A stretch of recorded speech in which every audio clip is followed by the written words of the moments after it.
You goddamn fools.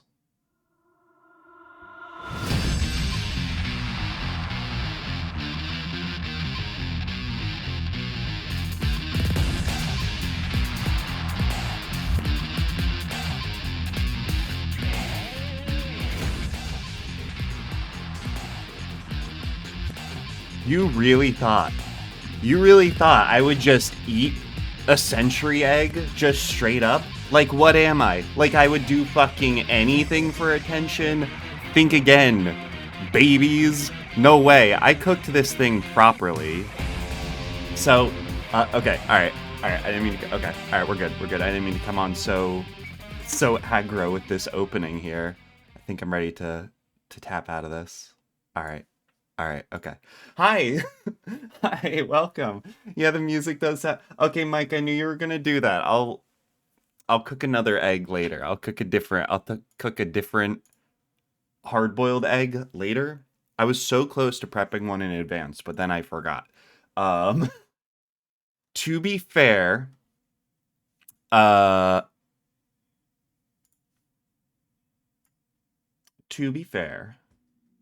sorry, I'm just getting us back onto some normal music. You know what I mean? Some normal music.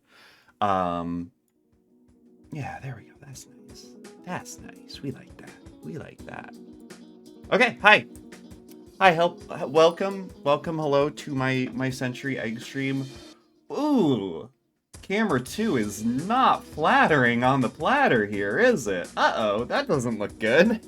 Okay, so, couple of things. Yes, Mike, you redeemed I'll hard boil and eat an egg, and for sure, I will still do that.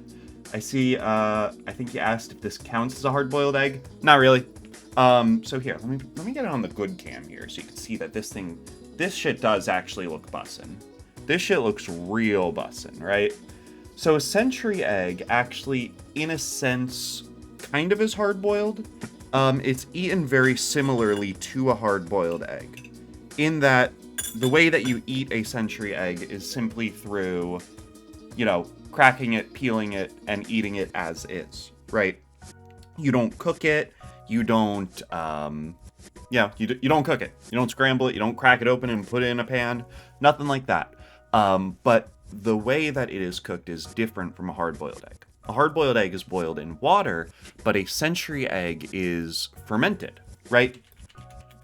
So its cooking process is actually quite a bit longer. Need the macro lens.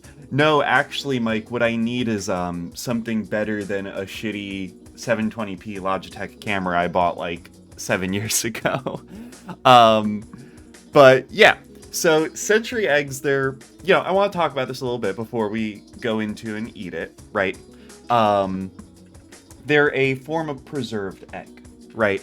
They're duck eggs, typically. These ones are duck eggs. And they are typically, they're traditionally preserved with a mixture of clay, wood ash, calcium oxide, and salt. And no, they aren't preserved for a century. They're not preserved for 1,000 years. Typically, they're preserved on a scale of weeks, maybe months, right? They have I haven't tried one, but they are said to have a kind of like alkaline taste to it, I think. Some have described it as being similar to a very rich cheese, right? So when it comes to century eggs, you don't actually have to look very far on the internet to find videos of white people just taking a big chomp out of these and gagging and spitting it into buckets and making this big thing out of it, right? But the thing is, century eggs weren't invented to be nasty, right? They weren't invented to, harm people's sensibilities. They were made as a way to preserve a large quantity of eggs so that they can be eaten over a longer period of time. So I wanted to prepare and eat the egg in as close an intended way as I could. I'm not great at cooking, right? So I did my best here. Also, I am not super skilled when it comes to cooking Asian dishes either, but I did do my best. I did go down to the local Asian market. I did get a century egg. I got silken tofu, scallions, pointed sweet peppers. You know what? If it wasn't for this desaturated ass camera, I swear it does actually look good. You can take a look at the picture that I took and posted to my Twitter. It looks way better there. But yeah, so I want to talk a little bit, I just wanted to explain that about century eggs. And if you are interested in century eggs, 1,000-year eggs, whatever you want to call them, there are a few good resources that I'm going to put into chat here.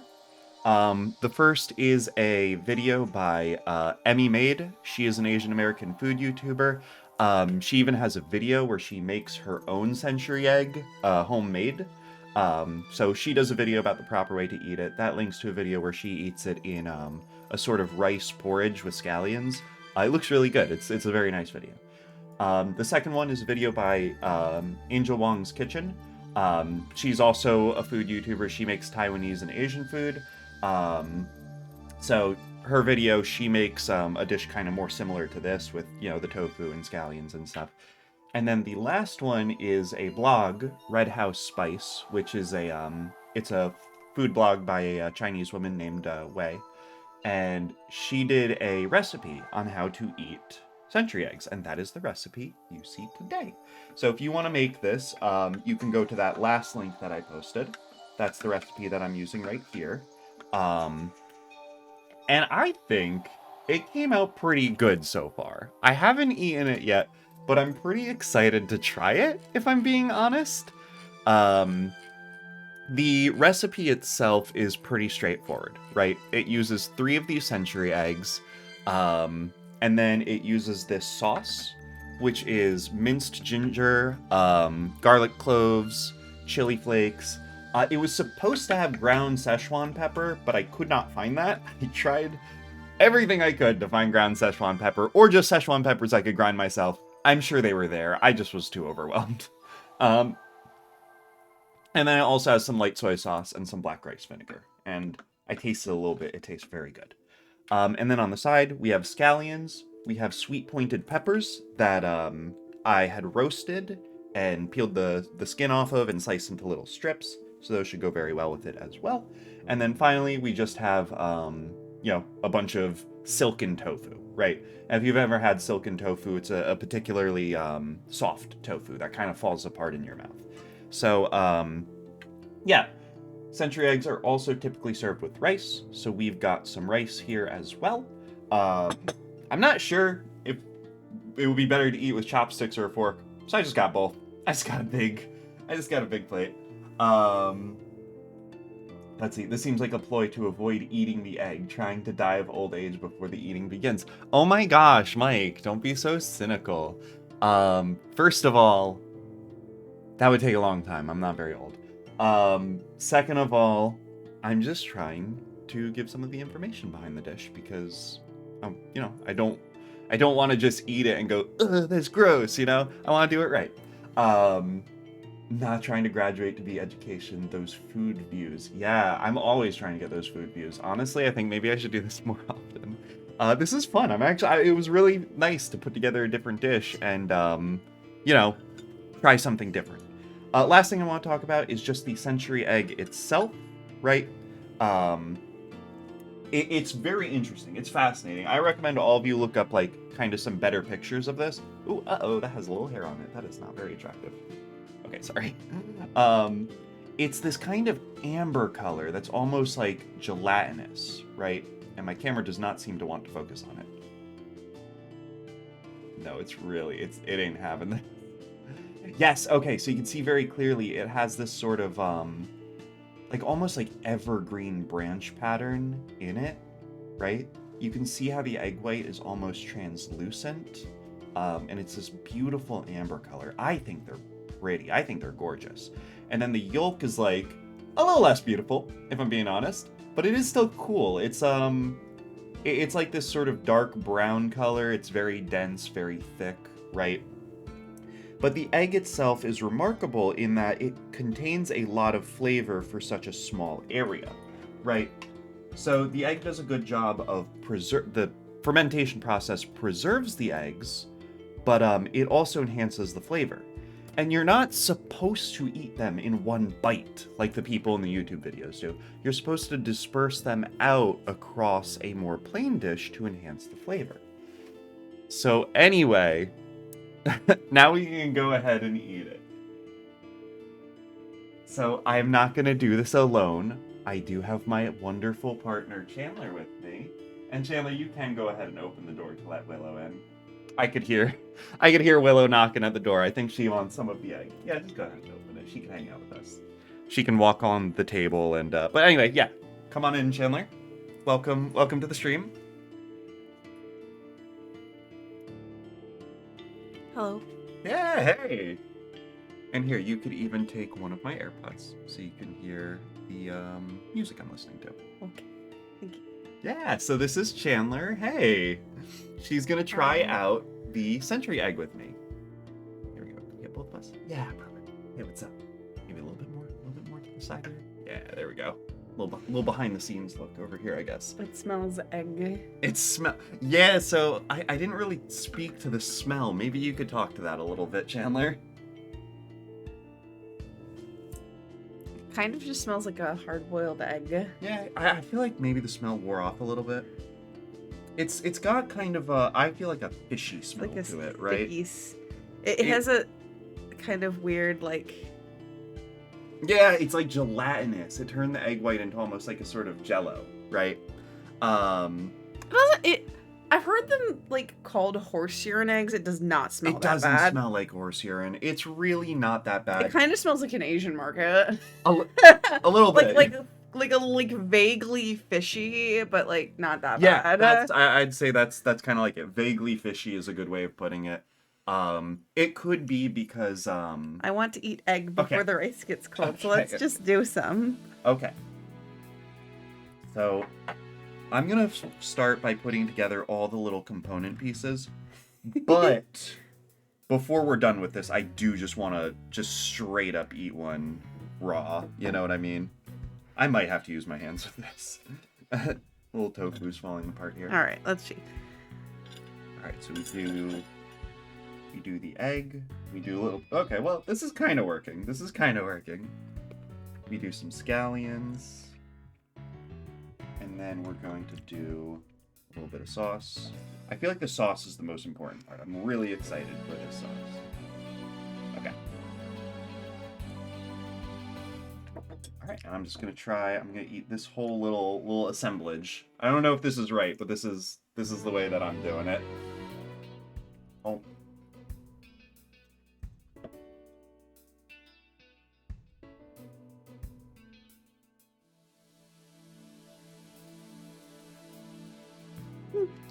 I was expecting it to have a stronger flavor. Yeah, actually, I feel like more than anything, I'm tasting the sauce. Well, then you should try it more plain. I didn't have any sauce on mine. Okay. What are the YouTubers doing? I don't know. I've watched videos where like they take a bite out of it and they're like, huh, huh, and they're like spitting in buckets. It's not that bad. Dude, try a little by itself. Yeah, I'll try a little by itself. Now, it is worth mentioning that I did buy this, pre-packaged, right? I did buy mass-produced century egg. So maybe like, if you do it at home, right? If you home make your own one, it's more pungent. I don't really see why it would be, necessarily. Yeah, right? Eating it, it does have the texture of Jell-O. It's actually kind of nice. I like it. It's, well, I'm gonna show them like what, because they can't really see the. Yeah, the FOV. I'm looking at the video now. Yeah, you can see what I'm like doing now. Kind of making a little assemblage. When I ate it before, it was just by itself. It really isn't that bad. It's not that bad. It's actually quite good. I wouldn't trust myself because I'm not experienced with any kind of fermentation to make my own egg. I'd probably just end up with a rotten egg, and that would just make you sick. Yeah, let's see. Mike says, "Do you know horse urine smell from experience?" Well, I know what urine smell. I mean, I've shoveled out a horse barn before, and it smells like horse pretty strongly. And I smelled urine because I've used the bathroom before. Right, because you're a human person. And it does not smell like that. It just kind of smells like a slightly Asian market version of an egg. It's really not that bad. It was a little more potent when I first got it. I did let this chill in the fridge for like about an hour and a half, right? It was chilling in a fridge in the Asian market too. I'm sure it was. This is really good, actually. Yeah, it's not bad. What I actually really like is the yolk. So like I said, the yolk has been described as being similar to a rich cheese. And I think that's about right. In both terms of flavor and texture, it is not unlike a rich cheese. Oh, I am just eating this with my hands like a barbarian at this point. 15k points. Those YouTubers are lying. It's just fine. Yeah. It tastes a tiny bit funky, like... Well, here. If you've ever eaten, like, authentic Asian cuisine before, and it has, like, a slightly fishy flavor to it because of, like, the different sauces they use, it really is just fun. This is the biggest wedge that we have with the largest yolk, and I'll just one-shot it, okay? Home.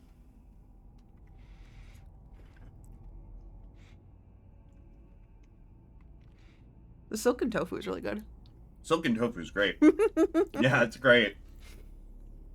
Yeah, even if you eat it like that, even if you one-shot it, it's good. It's fun. It's good. Like, I like it. Well, I genuinely was thinking that it was going to be a little bit more rank, because I've had Asian food that are definitely acquired tastes. Well, you did live in Korea, so... So, yeah, you have some like, I've had some pretty gnarly fermented kimchi before that's much stronger than this stuff. Personally, I was expecting to not be a huge fan of this because I don't typically like fermented food. I'm not a huge fan of kimchi, you know? But, no, this is bussin'. This is great. The egg on its own is great. And then, yeah, when you mix it with the tofu, with the peppers, with the scallions, it's fantastic. It's really good. I guess we shouldn't be surprised that, like, random white boy fucking YouTubers are just, like, weenies when it comes to this stuff. Yeah, right. What? You're saying YouTubers play up their reaction for views? Insane. I would never believe that. Not in a million years. Oh, geez. I will say that the whites are definitely tougher than a regular boiled egg. Yeah. Like I'm trying to chop it with the chopsticks and it's just not cutting. So, if you were like really hyping yourself up to be grossed out, this stuff would, the texture is a little challenging, I guess, compared to normal boiled egg. Come on, come here. There you go. It's nice with sauce because I just like sauce.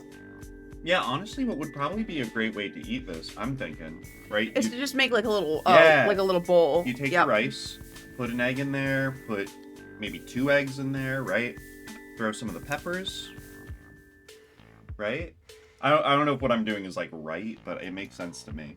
Put some scallion, just throw it all into the bowl, and then put some of the sauce on it, right? We love the sauce.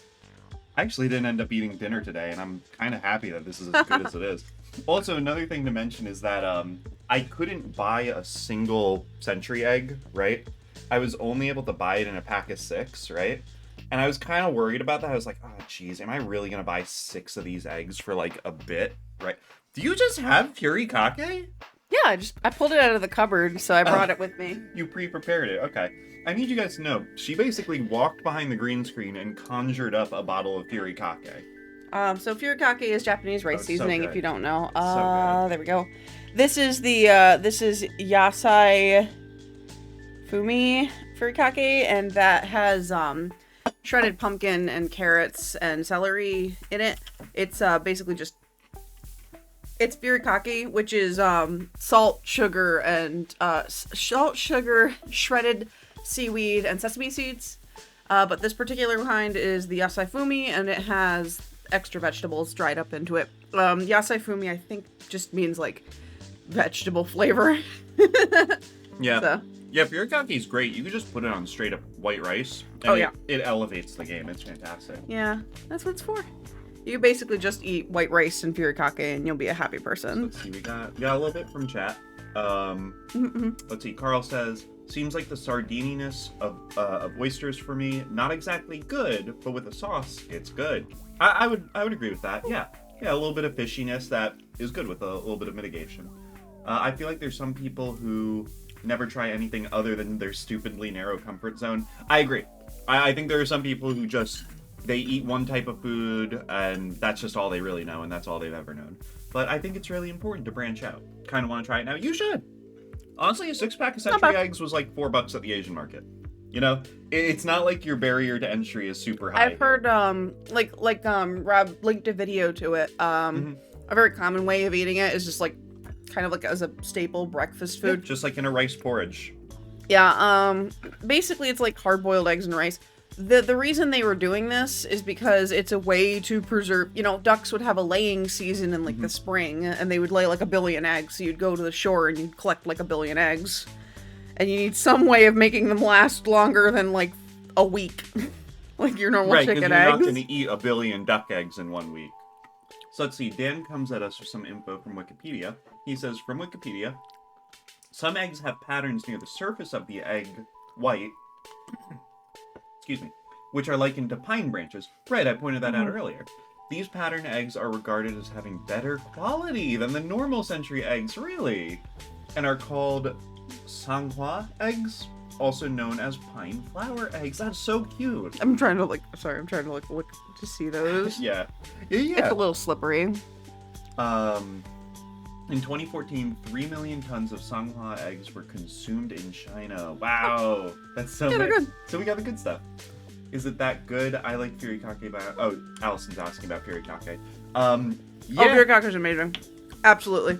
Yeah, Chandler, where can you get furikake? I know you can obviously get it. You can usually buy it at Asian markets. Otherwise, sometimes they have it in the Asian food aisle at, like, Walmart. Depends on where you live. Didn't you get, like, a bulk thing of it online for your dad?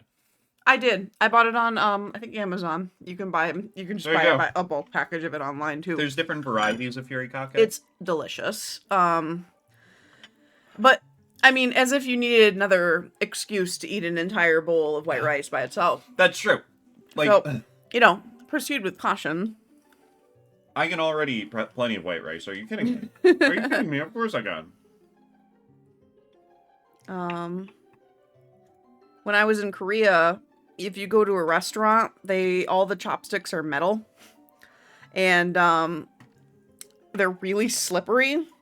So it was kind of a trial by fire to learn how to eat literally everything I could Oh my with gosh. chopsticks. Though I gotta admit, the silken tofu is a bit tough because it just immediately falls to pieces. I'm like, must find the right exact angle and pressure. I honestly, Chandler, I gave up grabbing the tofu with chopsticks at this point. I just gave up with it. I grab it with my hands now. Yeah, there we go. I got it. Just kind of have to like get it to the side. I've been eating my little like rice, rice mixture of all of this, and it's great. I love this. So, all right. I honestly, I wasn't like gonna commit to eating all of this on stream, but like, yeah, it's not bad. So, what do you think, Chandler? We have 3 of these eggs left. We gonna eat them? Not maybe. You know, over the weekend. Maybe. I mean, I still prefer normal boiled eggs. They're good. Well, I do like this. I don't know if I'm gonna make the trip out to E-Mart again. To get more. But it's like a 30-minute drive. I don't know. Allison says, sometimes I get this dish from a place near me that's rice with hirikake and sashimi, and it's very good. Oh, I love a sashimi. Yeah. I love a sashimi. No, our camera. Rob. I know, it cuts out. There we go. Okay. It's a normal thing that happens. Oh, no. I've just never noticed. Yeah. One of my coworkers said that his dad forced him to learn how to use chopsticks as a kid by having him pick up and transfer individual grains of dry rice between cups. Yeah, this is the brand of hirikake that I really like to eat. They have a whole bunch of different kinds too, with different kinds of dried fish, or sometimes they've got dried shellfish. So like if you've got allergens or something, maybe you'll just want to get the regular, because you can't just get plain hirikake, and that is just salt, sugar, seaweed, sesame seeds. Yep. And like a preservative, just like one preservative. Yeah, it's great. Mm-hmm. So this is actually not the first weird egg that I have tried. So there is another type of egg meal called a balut. Oh, yep. I haven't tried this. Yes, and a balut. I may butcher the details on this here because I'm not super knowledgeable. I don't know specifically which culture balut comes from, but what it is it is it's either chicken or duck. Is it duck? I want to say it's duck. Yeah. I want to say it's duck. It is a duck egg in which the embryo has formed, but has not fully matured. So this might be a little upsetting to some people. It might be a little upsetting. Is it Malaysian? Okay. You can look up pictures of it if you want. I don't know if I would necessarily recommend that. It looks a little grisly, right? But yeah, when you crack the egg open, it is a not fully formed duck inside that you can eat. It is unusual, right? But the way I think of it, is it really that much more unusual than any other meat you eat, right? Any other meat kind of is just the flesh of an animal. So once you get past that, bullet's really not that bad. You're able to kind of just eat it straight up, and it tastes kind of just like chicken soup. Because it has some fluid in it, and yeah, it's just kind of like eating soup. Filipino, that would make sense. That would make sense because I was introduced to balut by my Filipino coworker. This lovely woman named Marianne. She's like this older lady in like her 60s, and she's basically like my mom at work. And she always gives me food and stuff, right?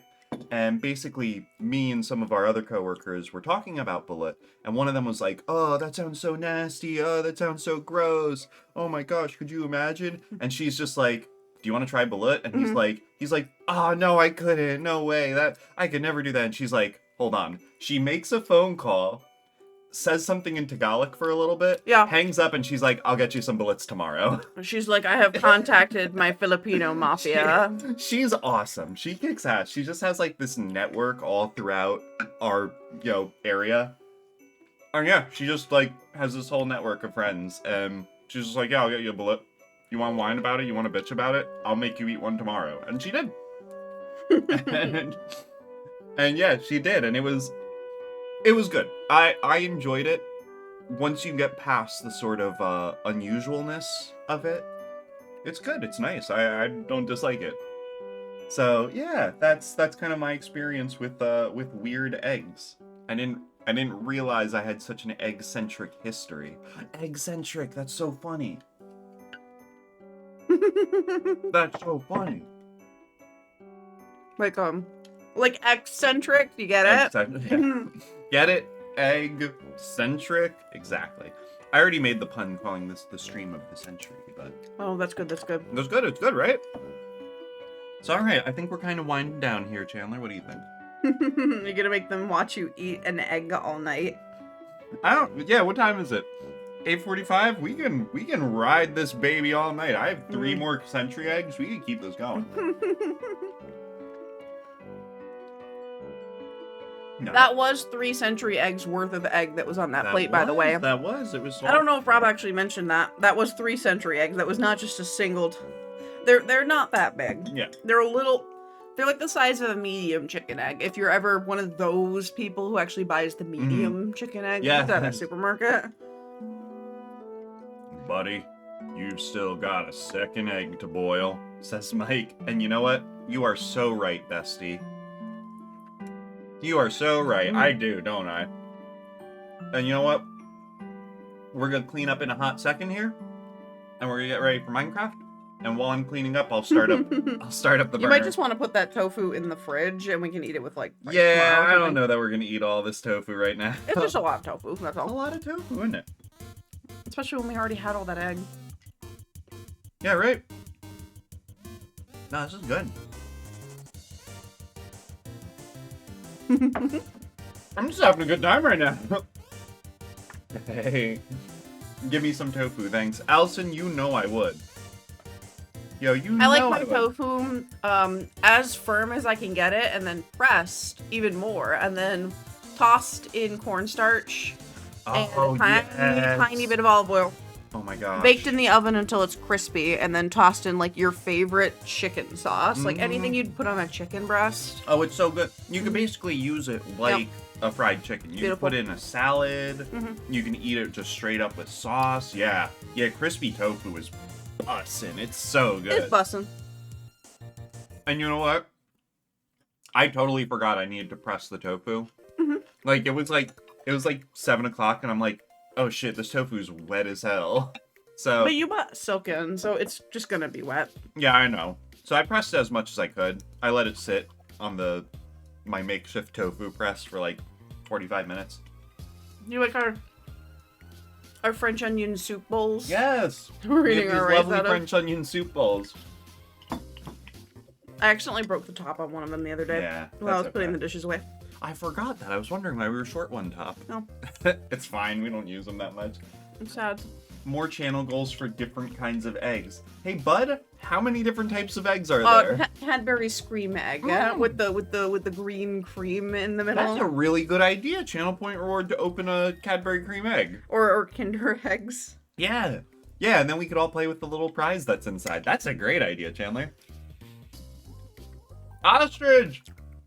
Bro, do you know where I can get an ostrich egg? If you can get me an ostrich egg hookup. Bullet? Okay. I don't know. Would the bullet be kind of upsetting to anybody? The bullet would be kind of upsetting. On the stream. Like, a lot of people don't like to be reminded they're eating, like, baby animals when they eat veal or lamb. Like, I think to actually see the little chick in the egg would be a little upsetting. Hey, people don't like to be reminded that they're eating meat. Meat at all. That's true. You know, like, where can I buy an ostrich egg? Oh, fossilfarms.com for $75. Oh my god. Oh, buddy. I don't know about that. It's sold out anyway. Amazing customer service. Oh, it was broken when he got it. But he got a second egg in 24 hours. Wow. Buy one egg, get another one.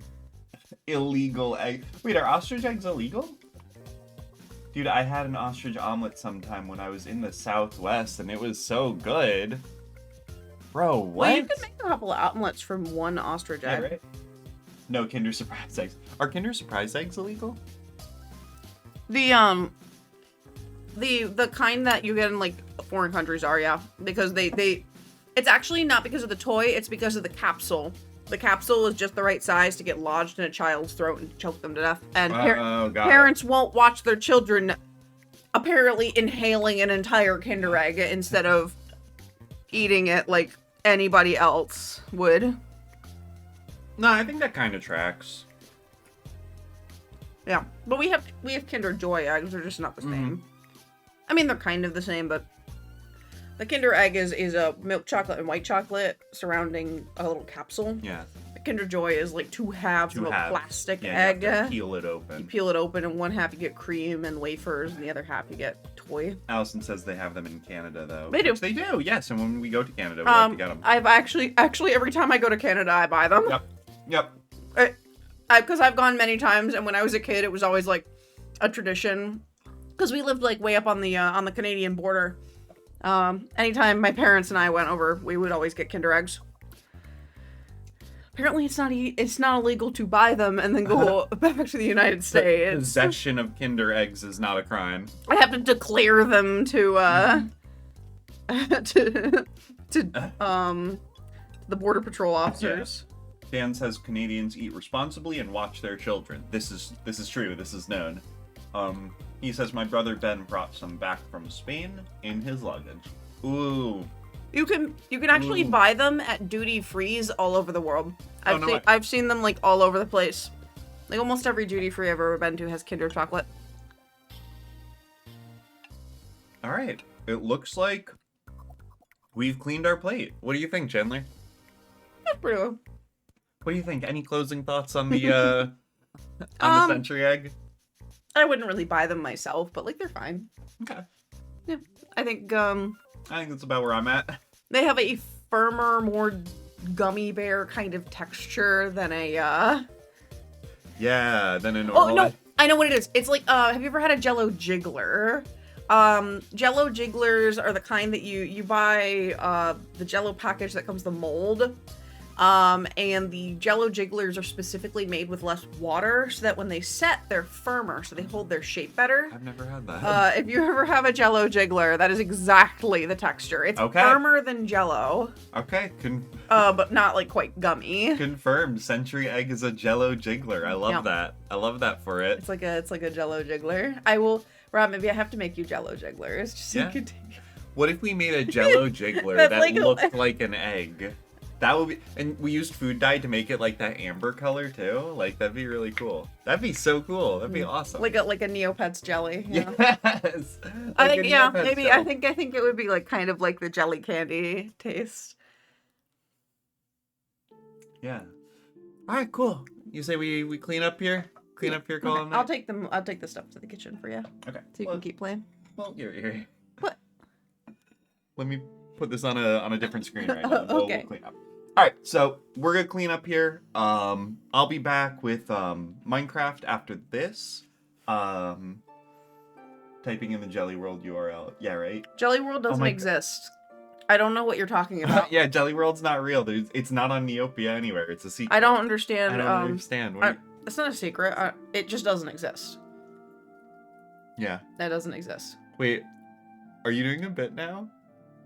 Or did they get rid of it? No, it just doesn't exist. Okay. Yeah, Jelly World doesn't exist. It's the official official stance. That's the official position that the administration has. There is no jelly. There is no Jelly World. There is no Jelly World. There never has been. There never has been. All right, we're gonna go and be right back. We'll be back in probably like 10 minutes or so, and we'll be coming back at you guys with some Minecraft. So thank you for joining us on the Century Egg stream of the century. That was a very fun channel points reward, community channel points reward. Thank you guys for contributing all of your points. Thank you so much. This was so much fun. I really like this. And Mike, I will do the grisly duty of hard boiling an egg. Yep. All right. I'll catch you guys in a little bit.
All right, hey, what's up? We're back. Sorry, that that took a little while. I apologize.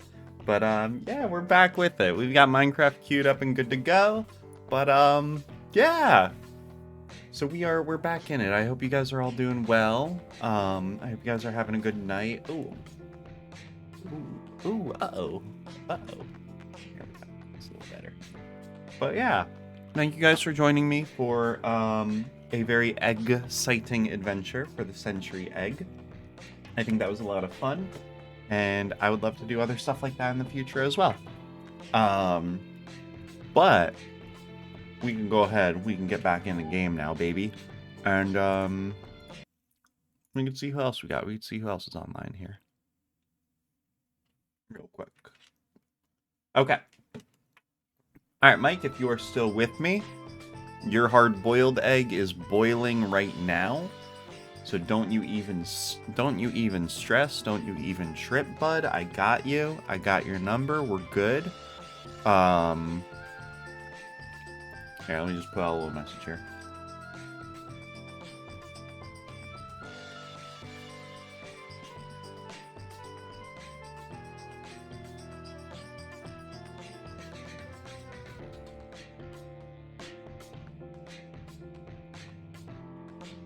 Okay. All right, cool. Yeah, let's get on over in the game. Let's get on over in the game.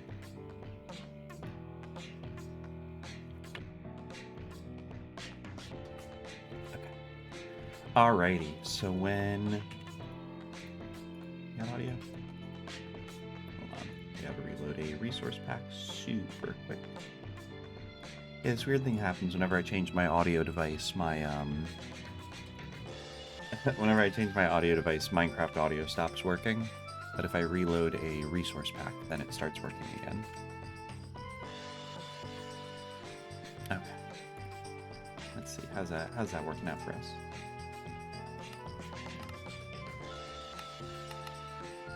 Yeah, that works. Alright, cool. Alright, fantastic.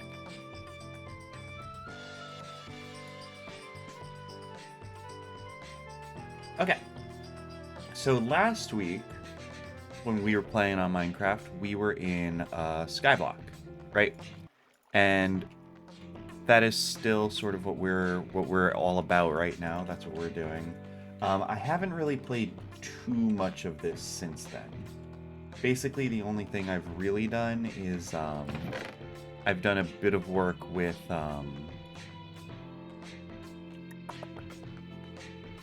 excuse me, pardon. Real quick. Let me look this down a little bit. There we go, looking good. I did a little bit of mining cobblestone, is what I've last done. But otherwise, yeah, we haven't done too much on the Skyblock. You know, we have a lot of plants growing now. We kind of have a little farm going. It's pretty scattered. It's a little erratic. We did manage to get a nether portal, though. And that's huge. That's fantastic that we managed that. Here, hold on. Okay. Yeah, that's huge that we managed a nether portal. So we were able to get a few things from the nether, such as netherwort, which we've got right here in spades. I'll go ahead and harvest that real quick, actually, just while we're kind of hanging out.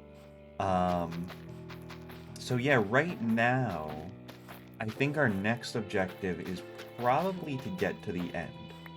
So in the nether, there is a chest that contains end portal frames, but it is well protected, right? So I want to be prepared before we do that. And then I can only imagine that the fight against the Ender Dragon will be particularly difficult. So I want to make sure we are well prepared before starting that. Oh, why do the berries have to be so painful? That's okay. So yeah, I want to have to make sure that we're very well prepared before we fight the End Dragon, which does lead us to a few issues, right? I would say the first of which is armor, right? So leather armor, that's not going to happen very easily, right? So I don't think we have too much of a chance of getting leather armor.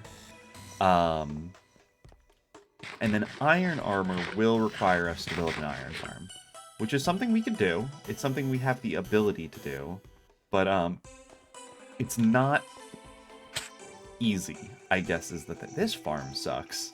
Maybe I'll optimize this farm, you know? So, okay, we have a few things that we can do today. We can try and get, like, a monster farm going, try to get an iron farm going. We could try to get a better farm going, which might not be a bad idea. Oh, you know what? Let me go feed our chickens.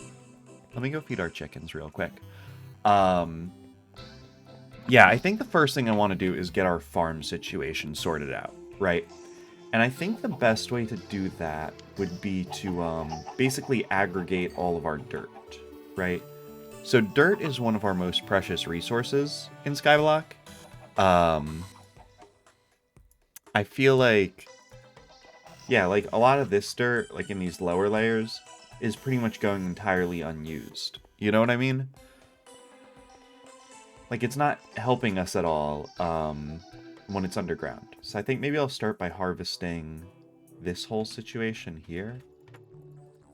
Oh, is it egg time? Thank you, baby. Oh, did you put furikake on it? Yeah. Thank you. Thank you. All right, so it is egg time. Mike, are you still with us? Are you still with us, bud? Because I do have the egg. I have the big egg. It is hard boiled and it has seasoning on it. So, Present. Oh, yo! What's up, dude? Were you waiting for me to get... Like, you knew I was in voice chat this whole time. Yeah, I mean, it's pretty obvious when you have a thing, like, in the corner of your screen. Yeah. Discord. Well, yeah, exactly. So you could have joined at any time, is what you're saying. But you waited until I had my egg. It's time for eggs, man. Is this some sort of sick thrill of yours? Yes, this is actually my fetish. Oh, no. I can't believe I've been fulfilling it this whole time. But you know what? I'll do anything for views. Here, you know what? I'll even, I'll share my screen with you. So you can see it in Discord. Here we go. Hi. Okay, we're gonna go big mode real quick. Yeah, we're gonna go big mode. Let me actually sleep in Minecraft really quick so I don't get attacked by monsters. So I don't get attacked by mean monsters. So yeah, Mike, thank you for fucking redeeming the egg reward after I spent like 45 minutes eating a different egg. Still wanted you to hard boil the century egg. It wouldn't do anything. It wouldn't do anything. It's already what would be the word? It's already fermented. It's been preserved, but it hasn't been hard boiled. What would happen if you hard boiled it? I don't know. That's why I want to find out. Maybe I'll do that. How many channel points do I have to donate in order for you to hard boil a century egg? Honestly, I might just do it for the sake of science. But okay, here. I'll eat this one right now. It is a beautiful, beautiful, perfectly hard-boiled egg. It's not like the other one that I like soft-boiled it on accident and then it fell the fuck apart and I had to refund you your points and it was really embarrassing. This one's the real deal and it is covered in furikake and I'm gonna one bite it. Thanks. Hello.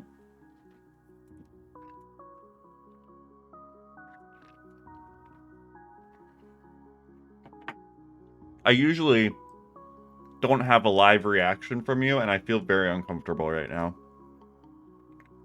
I mean, you ate an egg. I don't know how to react. No, I mean, I guess that's exactly it, right? Like, when you're just in text, and you sit there in silence, it's fine. But now it's like, I know that, like, you're just there on the other end, while I'm just, like, mad dogging this egg. Okay, and we did it. We did it. It was very good. It was very good. It was an enjoyable experience. Okay. I can move on with my fucking life now, thanks. Hi, you're online. What are you doing? You don't know. Finding diamonds. That is the only way I know how to play Minecraft. Are you mining diamonds or are you attempting to mine diamonds? I'm trying to find them, and then I'm going to mine them. Okay, got it. I mean, you could just kind of close your eyes and try and get them by accident, I feel like. Now, that's how you get lavaed.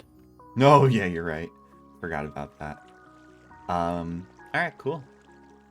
So I feel like we're kind of good on sort of the main excitement of the night, which was the Sentry Egg. So now we could just kind of chill and be cool about it. You know what I mean? You know, be cool about it. Mike, do you know about being cool? Being cool. Do you know about that? Have you ever been cool in your No. life? No. No, you know me. Right? Well, I don't know. It's been a minute. Maybe you like suddenly inexplicably got really cool. I don't know. You see, that's the thing. I just can't be sure. But yeah, what's going on with you, man? Nothing much at work. We're finally closing in to the end of our current project. Whoa, that's exciting. Are you able to tell me about it, or is that like secret? Yeah. So I work for this like sort of financial adjacent company. Wait, hold on real quick. Legally, I have to tell you that I'm streaming right now or it's entrapment. I mean, you knew that already, but I just... Okay. Okay. Just in case you're going to talk about, like, embezzlement or corporate espionage or, you know, any really cool shit like that, like, be sure No, we don't do cool shit. Right, like I said, we're financial adjacent. Most of our clients are, like, 60-year-old boomers who don't know how computers work. Yeah. So, what do you do? I guess is maybe a good first question because I don't actually know that. Front-end developer. Okay, so just for anybody who might be watching who doesn't know what a front-end developer is, maybe you can clarify. We develop the front end. Stop! Shut up! What does that mean? So you know websites? I do know websites. Okay, now you're talking my language. So we basically make like the front end. I don't know how to describe. Okay, so the part that the user sees. Yeah, the part that the user sees. So that's mostly what I deal with. We work in mostly JavaScript, and there's a framework in JavaScript called React, which makes building essentially HTML pages like really easy. Oh, cool. Okay. Now, React is that a reference to like It is. It's a library. So okay. It's developed by Facebook. It's basically what Facebook is using to take over the internet. Yeah. Okay, cool. All right, yeah, sick. So our company right now, well, not right now. We work with a lot of like banks and other like people who write loans for like house mortgages and whatnot, and we basically provide them tools online that they could subscribe to basically sell more mortgages. Is Movement Mortgage one of your clients? Are you allowed? I could check really quickly. Okay, yeah, fuck yeah. You should. I'm very curious. Okay, so while Mike is gone, we can talk about his greatest weaknesses and how we would take him down from his very... What's the company called? Huh? Oh, it's called Movement Mortgage. It's spelled just like the word. Yep, we got him. Really? Yep. That's so cool. That's who I have my mortgage through, is Movement Mortgage. Okay. So you're saying I have used a website because I've used. You haven't used it. The mortgage company may have. This is another thing. I don't know how much of our clients actually use our site. This is one of the very few things I don't know. Like, I literally do not know how our clients use our site or why. For all I know, it could be a pyramid scheme. Like my uncle works for a bank or a real estate company, and I've looked him up on our site, and he has an account. He hasn't logged in like 7 years. So what is the service you provide? All right, so you like, do you know what loan amortization is? Do you know the term amortization? Yes, I vaguely know what loan amortization is. Yeah, basically, the amortization on your loan is basically like how much you owe and how much you're paying each month, and how much is like principal versus interest, etc. Right. Et cetera, okay. Yeah. So we have one tool. It's probably one of our simplest tools where like you can put in your rate and your loan amount, as well as like how much you would want to pay over your minimums to see how that would affect your loan amortization. You could also put in like on like the 5th year, I'm just gonna put another 10K down randomly, and then you could see how that affects your mortgage over your life. So the Movement Mortgage customer portal, right, has that tool, right? Yep.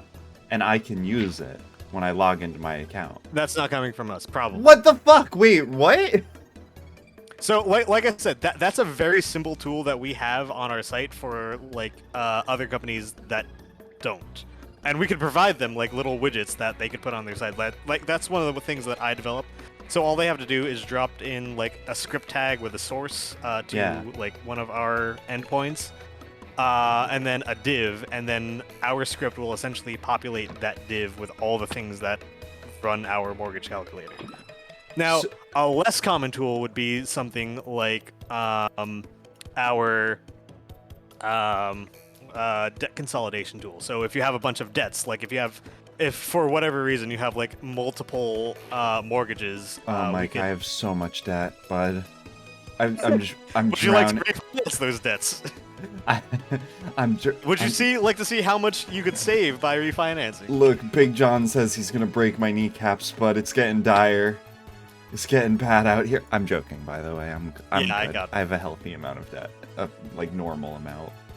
But how much is a normal amount? Because I don't actually know how much that is. I have like 12K left on my student loans, and then I just got a new car, so I have that. That's better than where I'm at with my student debt. I think I have somewhere in the neighborhood of like 20K, 24. That's how much I started with. Yeah, it's Rutgers. Honestly, bud, it's not bad compared to. Yeah, it's pretty great, especially considering like after getting hired at my last job, I worked for Merck for a while doing literally nothing. I basically paid. I was living with my parents, and I basically saved up everything and just started putting that towards all my student loans. Oh, it is. Literally have half of them completely paid off. It is so righteous to be able to live with your parents while you work, if you can manage that. Yeah.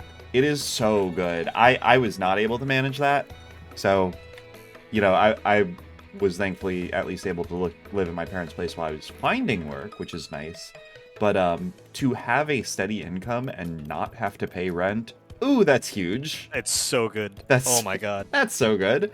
But yeah, so I mean, I have a decent amount of student debt, but compared to other people our age, it's really not that bad. It's really not that bad, which is kind of messed up, but hey, whatever. So yeah, I have that. I do have a car payment, which I'll have for like another 3 years probably, unless I just chunk it down, which maybe. I have a completely manageable amount of credit card debt. Not, just to keep that utilization moving, Yep. And then I have a mortgage. So it's like what I would consider like the normal amount of debt that like your credit score seems to really like, I guess. Yep. Because technically one of my other debts is that I co-signed on my parents' retirement home. Really? Like lease. Yeah, they moved down to Florida. No way. So because my dad decided to retire literally the day that he was going to sign the lease, because he literally just became employed or unemployed. Unemployed, yeah. The bank wouldn't let him sign his own. That's hilarious. Now I'm sure he calculated it, right? Whatever his retirement income was like enough to cover the mortgage payment. But because of the way banks work, like he has that, and he also has like very healthy stock profile right now. Oh, portfolio. sure. Okay, so he's probably getting dividends or whatever. Like, oh yeah, he got in on Apple like 2008 or something. You're kidding. Yeah, so like he's like, even though like I had to co-sign it, he told me not to worry about my credit score because it's gonna get paid off in a single digit number of years. Jesus, that's Yeah. incredible. If anything, that can only really help your credit score. I'm gonna come out of this with a fantastic credit score. Dang, fucking brag about it, bro. Seriously, that's awesome. Yeah. Okay. So Dan, hello. Hello. How are you? Doing okay. How are you? I'm doing very well, thank you. You watched me eat the nasty egg. I did. You said it wasn't that bad. Bud, it really wasn't bad at all. Oh, good. See, this is why you only have 4 viewers right now. You gotta play it up, bro. I had like I was averaging 10 while I was eating the egg, okay? Which is honestly pretty great. That's pretty good. It's really good viewership. They say that a typical metric is you should have about 1 average viewer per 100 followers. And I don't even have 100. So, there you go. Already my viewership is stronger than similar metrics. So yeah, 10 average for that period. That was nice. I didn't expect I honestly wasn't sure how much interest there would be in me eating a nasty 100-year-old egg. Dude, one of your most redeemed channel thing is I'll hard boil and eat an egg, and you don't think we'd be interested? Because of you. You're the reason it is. What are you welcome, by the way. Why it would work. What was I trying to specifically petition you with this move? Maybe. Who's to say? Did it work? I guess so. Dan, you missed it. I did eat the hard-boiled egg that Mike paid to make me do. That's lava. And it was Chandler brought it to me. She put furikake on it. And honestly, if I could be very honest right now, the furikake was not great on the egg. No? I would not recommend putting furikake on an egg. Just sort of me personally would not say that. That doesn't really sound like an egg spice. No, that's exactly it, right?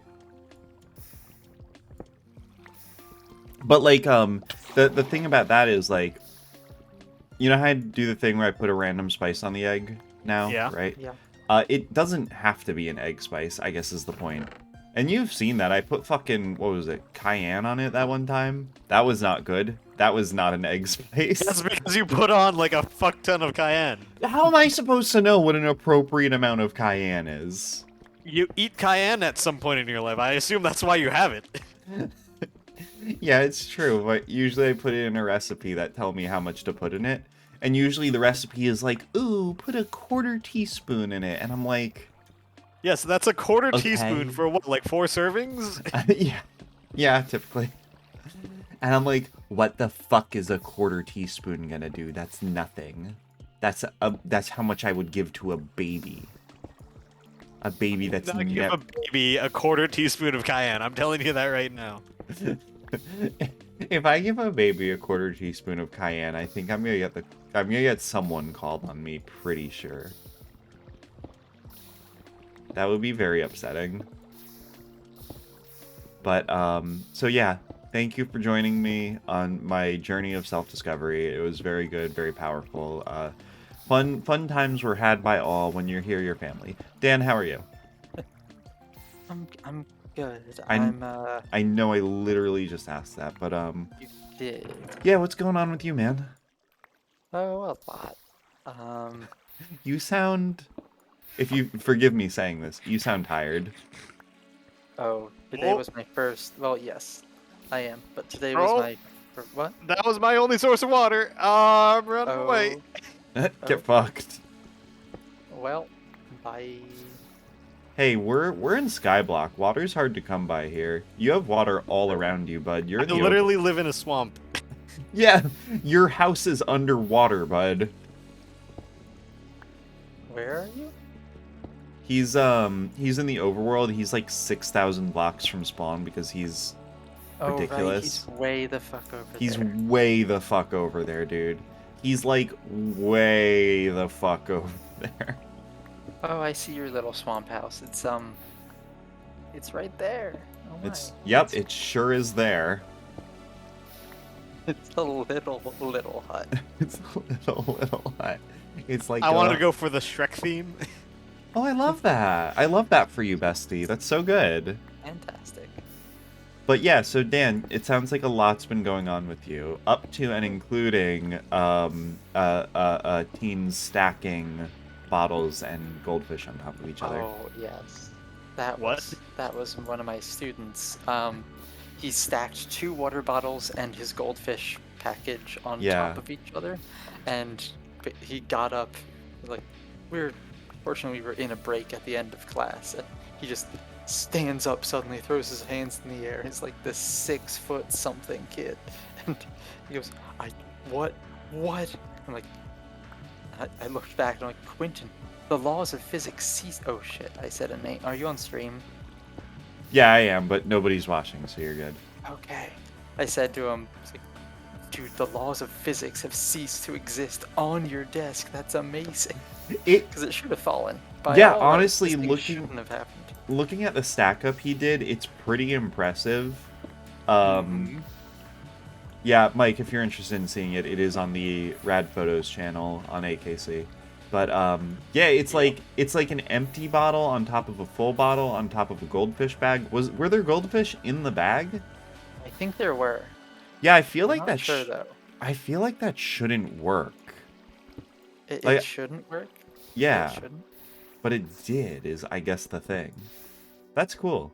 I like this kid. I admire somebody who stacks things on top of other things that shouldn't be stacked. The goldfish, I'm like, okay, whatever. But the fact that he managed to stack anything on those, like, Poland Spring bottoms. Right. Mm-hmm. That's where I'm at with it. Happened. It shouldn't. Like, did he finish his math? No. No. But you know what? I didn't finish my math either. So whatever. It's not important. But Dan, don't tell your kids that math isn't important, because they have to believe, at least for now, that it is. They do.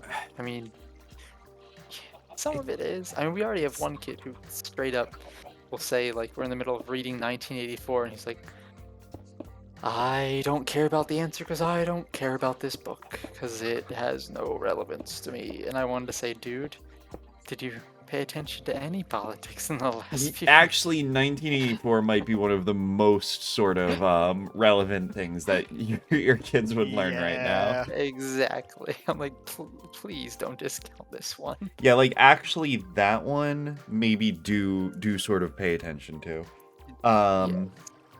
But yeah, like, I feel like, Dan, one of the things I would struggle with if I was a teacher was trying to convince my kids that the things that I'm teaching them are actually important. Because, like if a teen was like, teaching a teen, like, trigonometry or whatever, and they're like, when am I ever going to use this in real life, because teens love to use that line. They love to use that, when am I ever going to use this, right? And I'd have to stand there and be like, yeah, dude, you super won't use trigonometry. I don't know how to tell you this, but you're super not going to use it. And, you have to give them that line of, like, well, it teaches you problem-solving skills. Even if you don't use this specific skill, it'll, going through the exercise will aid you well in adulthood or whatever. Which, yeah, it is true, right? Like, the thing I just said, that is true to an extent. But, like, I don't know. It would just be so... Yeah, go ahead. I was gonna say, it is a school for kids with, special needs, mostly on the autism spectrum, and but they, this is the academic. I hate to say higher functioning, but yeah, higher functioning crew. So they stand a decent chance of using some of the more complex stuff if they really want to. Like, what was it this meme I saw, or where someone said, I was sitting in class and someone asked the teacher, when am I ever going to use calculus? Yeah, classic. And the teacher grinned at him and said, you? Never. Oh, that's it? Yeah. Got him. Fucking destroyed with facts and logic. Let's go. Yeah. I mean, like, okay, you know, I went to college for a STEM degree, right? I have my degree in nuclear engineering. Mike, you have yours in what? Chemical Chemical engineering? engineering. Right? And how many calculus classes did you take in your undergraduate? I took up to Calc 5. And how much calculus do you do in your job? In my non-engineering job, Correct, yeah. none. Okay, cool. Cool. Um, did you ever have a chemical engineering job, or did you go straight No. into... Okay. I kind of struggled to find a job for a while in chemical Yeah, engineering. same. Well, actually, I completely failed to find any job in chemical engineering. And then I sort of went back to RVCC for like a year, just taking computer classes. I Okay. took one summer class in computer architecture, which was great for absolutely no reasons other than that I got to be the teacher's pet. Yes, you love to see it. Yes. But yeah, and then I got that job at Merck, in which like it was technically like an IT job, but like I literally would keep asking every week if there was anything that I should be doing. It's like, don't worry, we'll teach you something like tomorrow or in an hour or whatever. And I Yeah. literally ended up not doing anything for 10 months. Oh my god. And as soon as that was like, okay, we found a simple project that for you to get working on, that was when I handed in my 2 weeks. Oh, you want me to do work? I'm out. Oh, you have something for me to do? I'm out. You know, I feel like in a lot of jobs, there's a decent amount of like lead time where you don't actually have significant responsibilities, right? Yeah. What if you just kept chaining jobs like that? Mm-hmm. Right? Yeah. Like what if you took a job and they're like, "Oh, we'll get work for you in like a week," right? And then the second you get an assignment, you're like, "Okay, I'm out." And you just keep doing that. I feel like that would look poorly on your resume. Well, you mean not holding a single position for more than like 6 months looks bad on a resume? Yeah, a little bit. Shit. Damn it. Yo, I Mike, will say, my current company, like, there was actually a very short amount of lead time before they actually started putting me on stuff. oh, no way. Yeah, That's cool. I really like them. Because, you know, we work a lot in, like, the bond markets, like, because, you Hold know, on. banks and whatnot. Dan, I have sleep the time? most regular hours of any, like, software programmer I know. Like, it is literally 8:30 to 5 every single day. Really? Yeah. So in the past like 16 months, I think, I've not been asked to stay late once. Really? Yeah. That's nice, because, yeah, you do. You hear about how crunch is such a rampant issue, especially in software development. Yeah. So, yeah, that's great. I feel like maybe the culture is different in, like, you know, you do it for financial systems or whatever, right? Yeah. And I guess my perception of, like, software and stuff is, like, mostly the video game industry, where apparently it's, like, really bad. But still, like, that is a thing that's part of just the whole software engineering culture, like, as a whole, right? Yeah. Yeah, okay. That's cool. All right. Sounds like you have a pretty Yeah. nice job there. Yep. It is interesting, Mike, that your experience in the job search sounded like it was very similar to mine, right? So, you know, I graduated with a bachelor's degree in nuclear engineering, and you know, I picked nuclear engineering as a 17-year-old because it sounded cool. Thinking it sounded cool.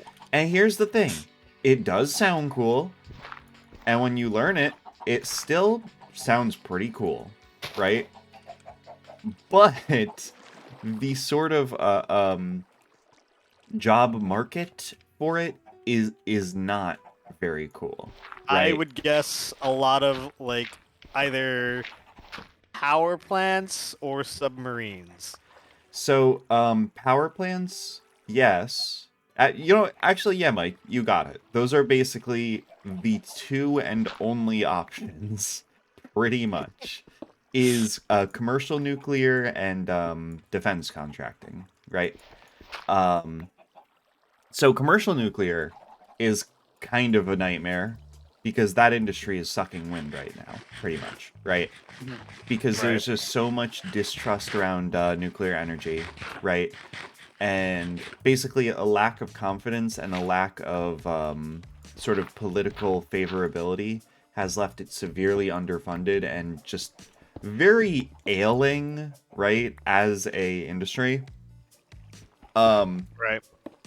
Basically, there have hardly been any reactors built in the United States since like the 60s, you know? All of the infrastructure we have is old as shit, and it is just falling apart, and nobody wants to pay to fix it. It's honestly kind of ghoulish how bad it is, kind of. At least my perception of it as an outsider, right? So that doesn't really bode super well if you're trying to get into that kind of employment market, right? Also, I don't think it bodes super well for us as sort of a humanity, right? Because I do, you know, I got into nuclear engineering because I have a lot of faith in nuclear power, and I still do. It just sucks that there is just zero investment into it. You want to have even more faith in nuclear energy as a source of energy? Do a chemical engineering undergrad. You want to know what my final project, like our capstone was? What? We had to basically make in like a common like chemical engineering software program. We had to make a simulation of essentially a power plant. And there are 3 options given to our class. We could either do biofuel, natural gas, or coal. And one of the requirements on the project is that we are getting something crazy like 1,000 tons of dry fuel, of dry clean fuel, which means like if you were like my group and you were stuck with coal, that means you're like, once you take into account all the impurities, like you're getting literally tons and tons of fucking coal out of the like mines of Virginia or whatever. So the way my group outlined it was that we were going to take the coal, clean it, oxidize it, whatever, and then we're going to take the resulting carbon dioxide, capture it, and turn it into a methane fuel. Right? Okay. So I could go. I don't want. I'm not going to go too into details of like what the project was. But I will say, for one of my interviews, the topic came up, and I described our entire process and how we were handling everything. And the lady that was interviewing me was like 30 years older than I was at the time. And her first words out of her mouth once I was finished was like, "Oh, I think we did the same project." What? Yeah. What do you mean? She did the same. They also did a coal-based power plant in which they were capturing the resulting carbon dioxide and turning it into fuel. Which, by the way, turning carbon dioxide into a methane fuel, while a good way of reducing the immediate like impacts of carbon dioxide going into the atmosphere, keep in mind it is still a carbon-based fuel and will eventually be burned. Right. So it's just gonna end up in the atmosphere anyway. Is it... That seems interesting to me, though. Like, is it thermodynamically efficient to capture it and then use it as an energy source? I think methane fuel is used for like lower powered combustion engines. That makes sense. Okay, so it may not be used necessarily in like an equivalent power plant or generation capacity. Right. But it can still be used in some sort of... More importantly, we can sell it, which generates power, because we also had to do an economic analysis of our power plant. I said uh-oh because I just accidentally dropped like 8 blocks of dirt off into the void. Whoops. That's some dirt we're not getting back. I have a question. Yeah, what's up? Behind the farm, specifically behind the nether wart, is anything else being built there? Are we building more farms? Not at the moment. We could. Okay, 'cause I was thinking of putting a little house off this little nub here. Oh, I love that. I love a little house off a little nub. Yeah. because we have no houses, and I want to build something, and I Yeah. don't know what else to do but tiny cottages. So, No, that's fun. Yeah, I think we should build stuff yeah, for funsies. yeah, because everything else Unfortunately, here is utilitarian. I feel like you are limited in your building materials. Oh, that's fine. Okay, yeah, if you can make When it was that work, go ever for it. I was just gonna make a little cobblestone hut. Yeah, Don't I could interrupt. If also you didn't go into nuclear engineering, yeah. what are you doing with your life right now? So, by the way, just sidebar. I initially wanted to go into computer science, but I remember my mom saying something completely perplexing that still mystifies me to this day. She said something along the lines of, "Don't go into computer science. Isn't any money in computers." Okay. Something like that. My mom, who is usually a very smart and savvy lady, right? She's usually, she knows the sorts of things she's talking about. But yeah, she says, it's been so long at this point, I can't remember the exact words. Maybe this is like a fucking implanted memory or something at this point. But I swear on God, she said something like, "I don't want you getting into computer science. There's no money in that." Which, I guess you could make the argument that it's getting oversaturated, but that's still a far cry from there being no money in it. In what, 2009, 2012 2010? would have been when I was 2012. graduating high school. Yeah. Okay. All right, you're younger than me. I keep forgetting. Yeah. So like, and for that reason, I was like, okay, I won't. Like, she was weirdly against it, and I have never unpacked that any further. I just have no idea what she had against it. So yeah, that's why I ended up going into nuclear engineering. But yeah, so I guess, Mike, to answer your question, what I am doing, what I ended up doing is I did end up getting into nuclear engineering, thankfully, after a. Hey, Alan. Hi, Allison. Oh, you're in voice chat too. Hello. I saw you in text chat. I didn't realize you were here too. I didn't get the little sorry, noise. I didn't mean to interrupt your story. You were no, it's okay. Hello. Yeah. So, I was just telling Mike. Mike and I are exchanging our life stories, I guess, because I don't know if you guys are aware. Mike is my friend from my hometown. We met in middle school, and until he's. Yeah, go ahead. Sidebar. One of my coworkers is also from Hillsborough. What the fuck? Yeah, he's like 2 years older than us. Oh wait, hold on. You live in like Massachusetts or some shit? Nope. I live in New Jersey. I live in Woodbridge. Yeah. Oh well, then I don't think that sounds more plausible. Yeah, that actually isn't that plausible. wild then. If he also, or your coworker also lives in New Jersey, that's actually. Just not leaving New Jersey seems Yeah. Yeah, but like of all the places he could have been from, That's true. Oh, yeah.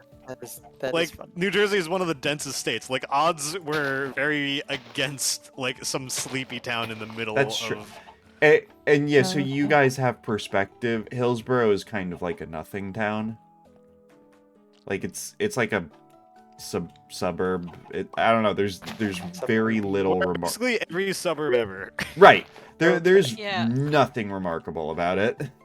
It's not particularly big. It doesn't have any interesting landmarks or sites or anything. There's really no center for industry or anything. Like, I feel like its greatest asset is that it's kind of close to New York City, I guess, if you want to commute like 2 hours. Like it's not even that Some close. people do that. It's The not best even thing that about it is close. a train station one town over. Yeah, like that's the hottest thing it has going for it. There is a train station in Raritan. Like, okay. Like, I had a cousin who he commuted from Hillsborough to New York City every day, and he spent a total of like 3 hours a day commuting. And That's my dad, or was my dad. Very. Yeah. Yeah. But But I guess some people do that. some people do that. So, hey, Do be like that. people People don't people think be it'd be like this, but it do. people be doing stuff. People be having horrifying commutes sometimes. Look, I have a 12 minute. I have a 12-minute commute. I could not Oh, that's nice. imagine. I fucking... Yeah, my commute ranges between 0 minutes and like 20 minutes. Okay. That's my Well, that's commute. nice. Mine is anywhere from 30 minutes to an hour, depending on traffic, because Boston exists. Oh no. Oh no. Wait, how many minutes did Ooh. you say? 30 minutes? Usually, okay, in the morning it takes me 32 minutes to get there. Quick, not too bad. Yeah. But in the afternoon, when I'm trying to fight school traffic and city traffic and Oh yada yada, yeah. like I'll leave, it'll take me 45 minutes to an hour, depending. Like it says it'll take 30.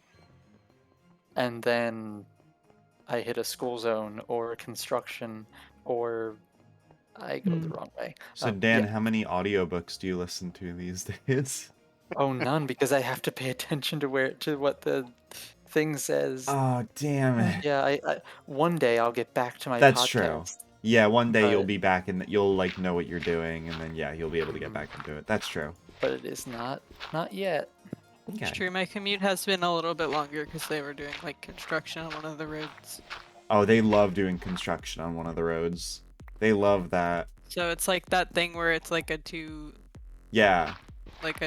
two-way road, and they close one of the lanes, so they have to like let you through one lane at a time. Yeah. Yeah, I know the kind. I know the type.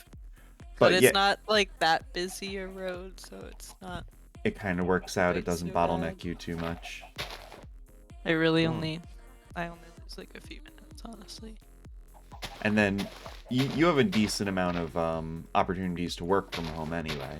So Yeah, I only have to go into the office 2 days a week. Oh, that's not bad. Pretty Yeah, good. It's pretty legit. Here, I hold only on. get 1 day. I'm gonna working let from home, Willow even in though real I don't quick. really interact with anyone. Yeah, sometimes it does feel kind of pointless because I feel like I go there to sit at a different desk and not really interact with anyone anyway, but Honestly, I go into the office 5 days a week at this point, right? Which feels ghoulish to me that I willingly choose to do that, right? I have coworkers who work from home full time now, right? And I almost look at myself and I'm like, who are you? You hate this place. Like, why would you choose this? You could stay at home with your cat, you know? The Yeah. thing is, like, I feel like I will physically go insane if I work in this home all day and then I spend the whole rest of the day here. Especially if it's in the same room, in the same desk. Like, if I do that, like, I feel like... And I never knew this about myself, you know? Before the global pandemic that's still going on started, right? I would have thought I would love working from home. I would have thought it would have been the ideal for me. No, it's bad. It's bad on my psychology. It's rough. I think just the act of driving a car and going a place, I think I need that. Which sucks. I did not think I would be that person. I'm like pissed off at myself. But I think I do actually genuinely need that. And it's really annoying. I mean, it For me, I for me, it's definitely not so feel much- the separation. Yeah. Yeah, that's what I was definitely... gonna say. I need the separation between home and work, but like, if I could just get a 2-bedroom apartment for cheap and turn one into an office, like, there's my separation. Oh, sure. Yeah, Yeah, it's... when I was working from home full time, I stopped PC gaming at all for a while because I was just like, I sit here at my desk all day on my work computer, and then I sit here at the same desk Yes. on my gaming computer. I with my remember- same I remember setup you and- mentioning that. Yeah, so I was like, this Time doesn't. to relax. Alt Yeah. tab. Yeah, I do have a separate work laptop, but I would just turn that one on, plug in my stuff to that computer instead, and then Well, just be it sitting got at the same desk. So it got particularly ghoulish for me, right? Because I have a work laptop, right? I have to, right? The information controls on my work require that I don't cross-contaminate, basically. But I had this setup that and I think I've told Allison and Dan, I think I've told you guys about this before. I had this setup that I was very proud of, right? Where I got a series of like HDMI splitters, right? So that I was able to plug my personal computer and my work laptop into the same two monitors. I even had it set up on a KVM switch so that it used the same mouse, the same keyboard, the same speakers, all the same peripherals. And what would happen was 4 o'clock, I'd put in my time, shut down my work laptop, push one button, all of my screens and peripherals would switch over to my personal computer, and I was good to go. And I was like, this is sick. This is awesome. But after like the 200th day in a row of me spending like 13 hours in the same like 5 square foot area, I was like, I can't. It just Yeah, I definitely need to some days just not use my PC and just go to a different room of my house and do something else. Yeah. I also started playing PC games with a controller instead because at least I am not using the same keyboard and mouse Honestly, as I'm using all day at work. I think that's just a good move in general. If it's a game that works well with a controller, then I think it's worth playing with a controller. Sure. Yeah, But there's not a lot of games I can play a controller with. Like, there's Guilty Gear, just because it's a fighting game. And then, like, I've been replaying Hollow Knight. oh yeah. But I can't really think of many other, like, kinds of games that I'd want a controller for.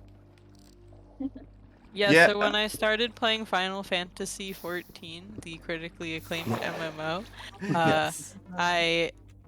because of this problem, I started playing with a controller instead of keyboard and mouse, and now I have gotten used to that and cannot play it any other way.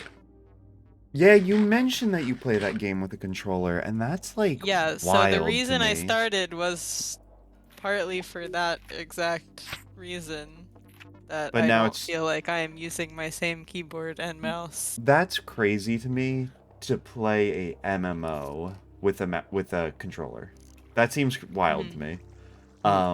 But I don't know. To me, unless the game To be requires. fair, the game is also on PlayStation, so in I guess theory it that's true. should be playable with the controller.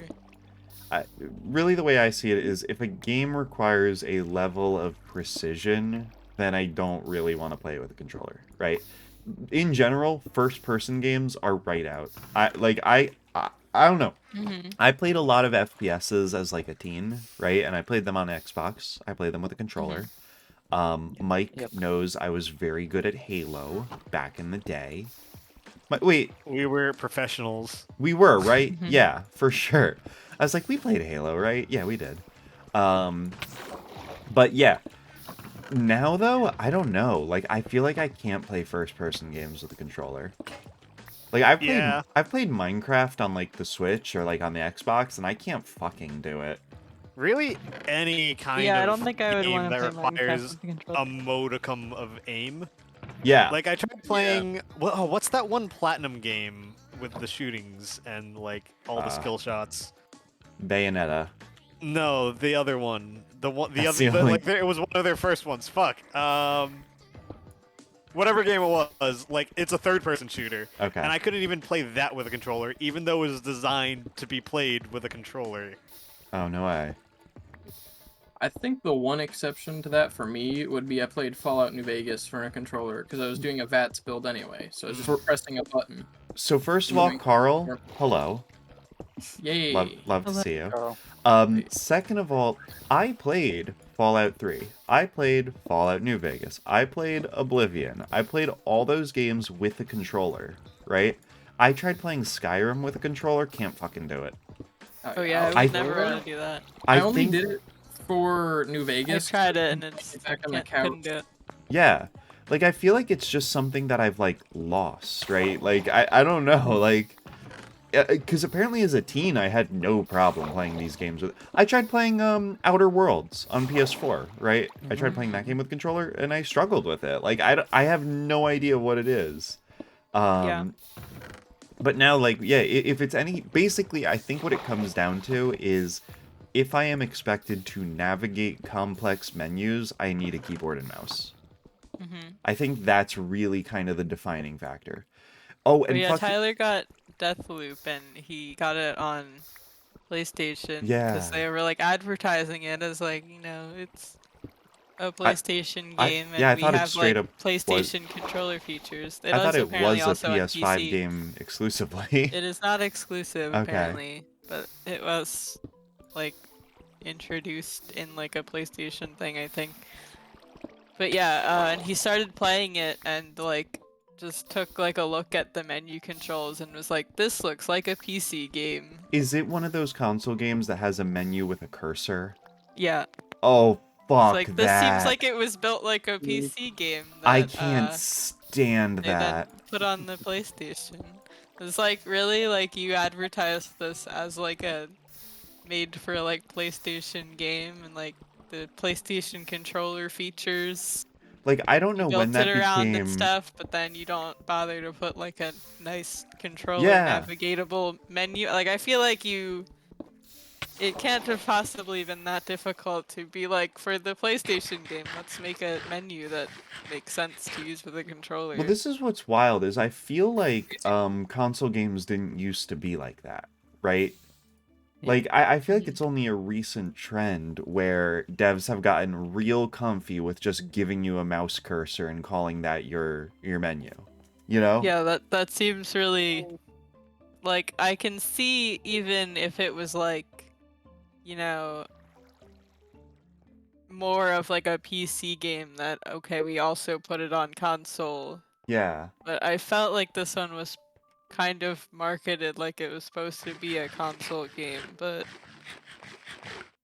I feel like you're apparently right, not. because yeah, I had, I mean, like I just said, I had thought that Yeah, I Deathloop also thought it was only on PS5 at first, but apparently not. But I did think it was kind of like the main thing they were advertising it as, Yeah. from what I saw. But Well, apparently, they didn't bother to have it is it a good look game? like a... I watched someone stream it for a little bit, and it seemed funny and charming. Yeah, it seems interesting. I don't know, Tyler said it was kind of hard, but maybe he's just bad at games. Well, you be the judge of that. Is Tyler bad at video games? You could say it. It's a safe space. No one's I listening. mean, it depends tell on the video game, honestly. I feel like Okay. he's good at some video games that I consider good, So but I so also am like, DDR. maybe I'm just worse at video games. I don't know. I gotcha. Yeah, he's good at that video game. He's really good at that one. I've watched him stream. Yeah, it. he's definitely good at some video games. I would consider him particularly good, but Wait, Allison, I just thought of a Yeah. joke, and maybe like you, I feel like you're the subject matter expert here, so maybe you could tell me whether or not it's a funny joke, right? But so Tyler streams DDR. He does that on Twitch. And then isn't streaming also like a maneuver Yes. that you do in DDR? So is there Yeah, a joke? probably. Is there a joke there? I'm sure he's made this joke on the stream title somewhere. Okay. Maybe I'll have to bring it up with him to see if like there's any juice Okay. in that rock. All right, thank Yeah, you. I'm Thank sure. you for I'm that. sure this has been a joke that was made that he's streaming streams of arrows. Yeah. All right, cool. Yeah. All right, cool. But yeah, so I guess But that's yeah, just I'm like super bad at video games, so it's hard for me to judge when someone's bad at video games because like right. they're 'Cause it's probably like, better than me. So right, like I'm bad at video games too, so if I say someone's bad, it's like, well, who the fuck am I to say that when I'm not even good at them, you know? So I get that. But yeah, so I guess that's kind of the point is I'm old now and I can't play games with controllers anymore is kind of where we're at sort of on a personal level here.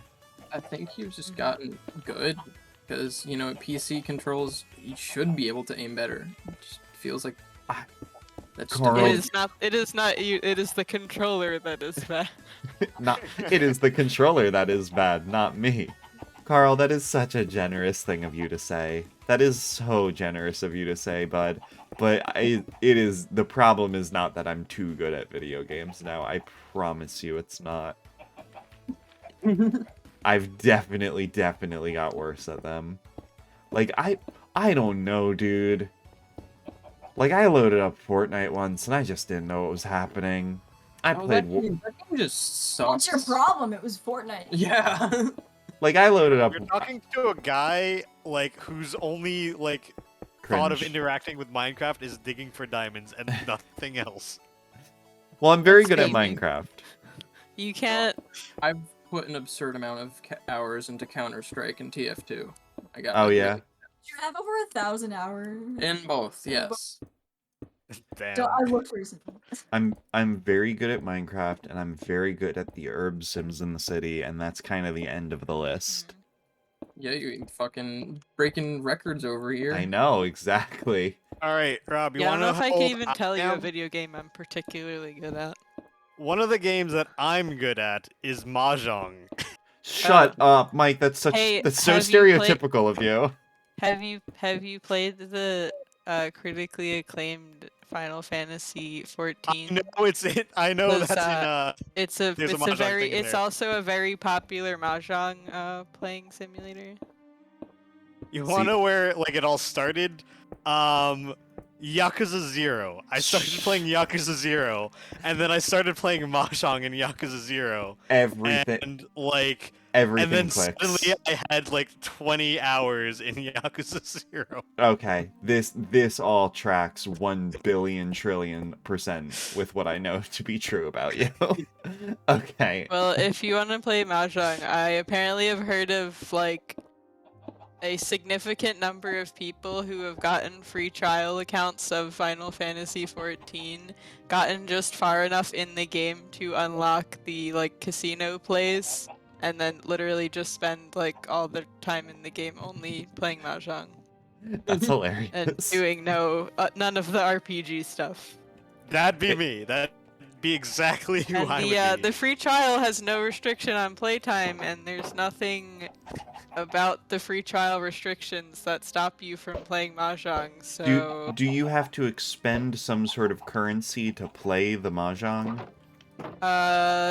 I don't think so. The casino currency is separate from the main game currency, but I Everyone, Willow is think here. Hi, Aw. Willow. but I think it doesn't take away currency to play it. I see. I don't actually play it there, so I don't know, because I don't know how to play mahjong or desire to. Really easy take if the you time ever to want to learn. Have you Yeah, I don't really have the desire to take the time to learn, I don't think. have you ever played Borderlands 2? Borderlands Yes. series? Yep. Okay, so actually, Chandler and I tried playing Borderlands. We have it for PS4, right? And it was Yeah. another one of those fucking things where it's like a very menu-based first-person game, and I just Oh yeah, I I definitely couldn't- would recommend playing that on PC. I couldn't do it. It is such a PC game, in my opinion. Okay, maybe I'd like it more on PC. It But- is like one of my first-person shooters. I've been Yeah, Tyler really likes Actually, now. Borderlands. Yeah, it's a pretty good game. He made me play Borderlands too, and it was like pretty good. That's a great game. Oh for yeah, also they're console. coming out with that new Borderlands D&D.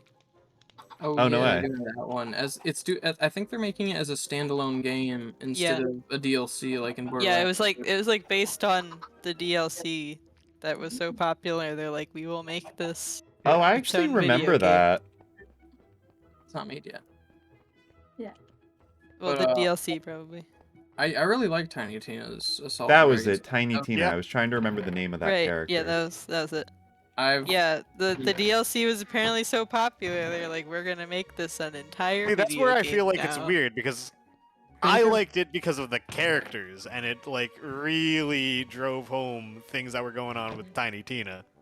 Mhm. Yeah, I think that the reason they're making it a separate game is that Borderlands 3 was not a good story. Mhm. Like, I just... Yeah, I I definitely heard it was not through as it, good. like, twice in one character, get to level 50, and then I was just like, I really don't even want to play other characters. If I want Borderlands, I'm gonna go back to Borderlands 2. Mhm. Even though the mechanics are better, I think just Borderlands 2 is so much better from a game balance and story perspective. Yeah, Tyler said he liked that one better too. Do you guys all want to get really into Borderlands? Yes. And I we go already how many players play in a Borderlands game? Or 4? 4? Alright, one of us is gonna have to Yes, if go. you have the bonus stuff. no, that's the characters, not your lobby. Alright, so then the Love to be 5 there. of Oh us... yeah, my cat is named after a Borderlands character. Wait, your cats are Maya and Toasty? Yeah. Oh, you need her after Toasty mine. and Maya. Maya must be the Borderlands. Oh, Correct. she's Maya's the what I keeper. played. Siren, yeah. She's the same. Yeah, fun no way. fact, my cat is in fact named after the Borderlands character. That's cat Because awesome. Tyler likes Siren? Borderlands a lot. That is a siren question. Yeah, did you not know that? Makes sense. Mhm. I mean, I've seen Maya, and she is absolutely enchanting. So that does not surprise me that she is a siren. Does she Yeah. sing for you? No. When she's going to be fed dinner. Gotcha. Guys, did I mention that Willow is here? Yes. No. Love Willow. So, I've never Okay. heard of Willow. Wait, is she here? yeah, Is she so on I, the stream? I didn't. yeah, see you- her. Willow. I actually have the stream up on Discord too if you want to see it like in live. But yeah, so I set up I have this I have 2 webcams, right? So I have a I use my phone for my primary camera cuz my phone has Hello. good video quality. But I also have an old Logitech camera, right? And I had set it up earlier so that I could film the Century Egg while I was still doing the Century Egg stream, right? But I never unplugged it or, deactivated it from OBS or whatever, Where so... did you people come from? Oh my god, go Hey, away! cat cam. Oh no! Yeah, so, Run! so now I have a dedicated cat cam. You know, all the best streamers have a cat cam. I know. But you know what? Willow is kind of fussy sometimes, right? She'll lay down right here a lot of the time, but sometimes she'll just fuck off and go somewhere else. Yeah, that's a typical feature of a cat Right, cam. and it's like I'm not gonna force her to be on cam, right? Because Yeah, she the just- cat cam is more just if the cat feels like being Yeah. there. Usually I people pointed at a spot that the cat is usually in, but not always, because they're a cat. she is Yes. purring so hard right now. She's really happy. Baby. I have thought about putting a green cloth on my desk so that I could chroma key out the desk while she's sitting on it. And then I could get her on the stream with a transparency, which I think would look pretty nice. I still might do that, actually. That would be really funny. Okay, actually, do you guys want to fucking, like, deep cut? This Logitech camera I have, I got back in, like, 2014 or whatever. Because I remember there was one summer where us, Dan, Allison, our group, we were going to play D&D over the summer. It was, like, the first time we ever used Roll20, right? Oh yeah. And I was like, I really want to impress them, so I'll get, like, a nice webcam. No. Yeah, so I got this, and it's a 720p HD webcam, which it wasn't, like, it sounded nice to me, but even at the time, it wasn't that expensive, right? But, like, even at the time, it was, like, low middle quality, I guess I would say. So I still have it. I never got rid of it. And it's still, the quality has only, relatively speaking, has gotten worse. But it still works, so you can still see the cat. Willow, did you just roll over? She just rolled over. She's so sweet. I love this cat. I love her with everything I have. I would die for her. Like, for sure, I would die for her. She's very fluffy. I She's just found so- a music disc and it's cat. You No found way. cat! That's Willow. That's Willow giving you positive love energy. Willow. We love Willow. We This We is will love Willow here. Willow Yeah. Fan Club. Yeah. That's the entire. That's pretty much every Discord you go into. Yeah, is the Willow yeah, fan club. exactly. Oh, Dan, is it bedtime? Are you in bed? I reckon so. Yeah, I'm in bed. Carl, Well, are you in in the bed? game, not Thank real you. life. Like he's Thank going to go get pizza, so yeah. Oh, is it your bedtime already? you. I meant in the video game that we're playing. I was sure. Oh, okay. I guess it is my weekday bedtime. Oh, it is, isn't Yeah, it? it Yeah. is. Time is But it? it is not. It's a 10:30. weekday. Oh, I don't go sleep for another like 3 hours. Wow, brag about it. Wow, flex, I have a Flex- 20-minute commute, and it starts at Yeah. 8:30 every morning. flex your Yikes. bad sleep hygiene on me. Bad sleep hygiene. Yeah. Oh, so Mike, yeah, you did ask Yeah. like what I do 8+ hours a day, right? And I actually Yeah. never really got to it, I guess. So remember how I No. said that in the nuclear industry, you basically either get into commercial nuclear or you get into the Department of Defense, right? Yep, so which one of those two are you in? Well, commercial nuclear was a fucking nightmare, but the US military has so much money, oh my god.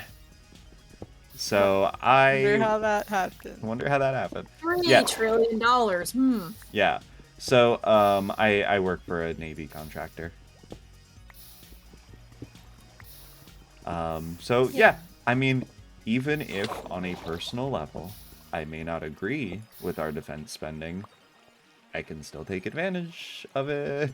You can still profit Making from money it out of the yourself. man, right? Yeah, exactly. Yeah. What's up, Dan?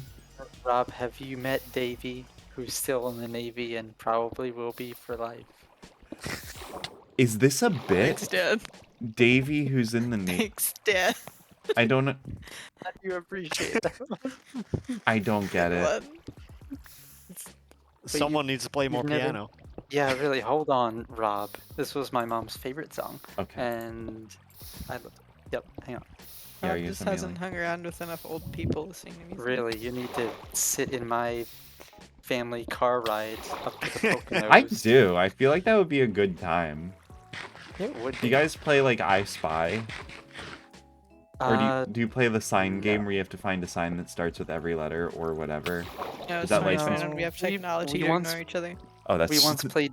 It's true. We once played D&D on a 5-hour car ride to Virginia Beach, but Oh, that that's sounds sick. or amazing. on the way back actually. Yeah, it was Dan- pretty great. Do you remember the role-playing game Everyone is John? Oh my Yeah. god. Yeah. Yeah, I was telling someone else about that. And yeah, It's so good. I played that on a car ride with my sisters once, and they were really into it.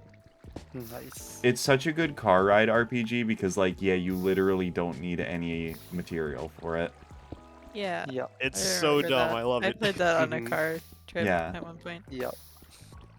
Oh, I posted Piano Man in the text chat. Rob. Okay, It's- fantastic. Yep. But yeah. What did we do on car rides?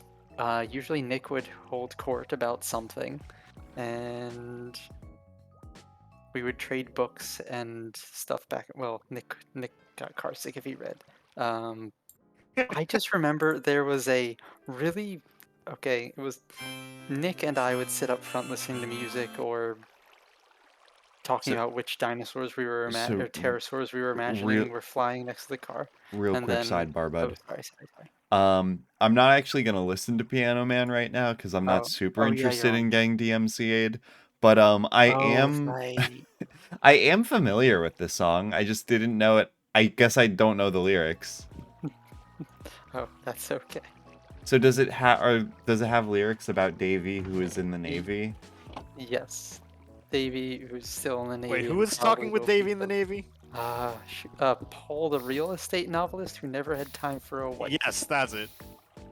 Do they have fuck. Do they have a guy that went to bird school, which is for bird? I was trying to think of a name that rhymes with bird school, right? And the only thing that was coming up in my head was Urkel, who went to bird school. Like, it was such a stretch. I was like, You tried. I was like, I Never mind, can't- Rob, you're not allowed to rhyme. I'm like, I can't do this bit, but then I started saying it, and I'm like, fuck. So anyway, yeah, does the song have Urkel, who went to bird school? It surprisingly doesn't. That's No. crazy. Billy Joel's a Because that fucking doesn't- sham. That's insane, fucking dude. rhyme. I should write for him. Is he still alive? He is, yeah. I saw him Okay. in concert in 2008. Wait, I no think. way. That's awesome. Yeah, him and Elton John at the same time in the Phillies stadium. That's This awesome. thing, the first time there's ever been that much joy in a Phillies stadium, it was great. But okay, I'm sorry, you were talking about your family car rides. Oh, right, yeah. So we put Adam, Ben, and Dylan in the back of the van. It's just those three, and me and Are Nick were in they- front. Are they like the 3 youngest or The something? 3 youngest. Okay, Yep. yep, that tracks. And they As- apparently had like a wild time back there, just talking Going about on stuff, playing video adventures, games, yeah. and any snack that ended up going back there just never came Never. back. Yeah, for Oh, no. sure. Yep. So car rides with us were Well, it was a well, wild it was a wild As the oldest, I'm sure you probably got the front of the car most often. mm-hmm. What was that like? Yeah. Well, it was the middle front, because my parents were in the front. Is that like the civilized, like really sophisticated, like erudite area? Yes, Yeah, it was. Listening to classical music and discussing literature while your younger barbarian brothers are like throwing peanuts at each other or whatever. Yep. Oh, it was the peanut gallery for sure. No, dude, your younger brothers are the peanut gallery for They sure. are. For sure. Okay, cool. Yeah. You had mentioned that you had played Everyone is John on a car Mhm. ride. How did that Or go? no, not on a car ride with you and everybody one night in Eastview Terrace. I remember, dude. I remember the game in Eastview Terrace. That was the ones where that was the one where you guys explored a hospital and found out that the wailing voice was a actual literal wraith that was being exercised in the hospital. And I think John's character or someone's character, their motive was to play baseball. So he That was convinced John's. that was John. Okay. Yeah, Mhm. because the way Everyone is John works is that each personality has one goal that they value above all else, right? Mhm. And yeah, John's character goal was just to play rounds of baseball.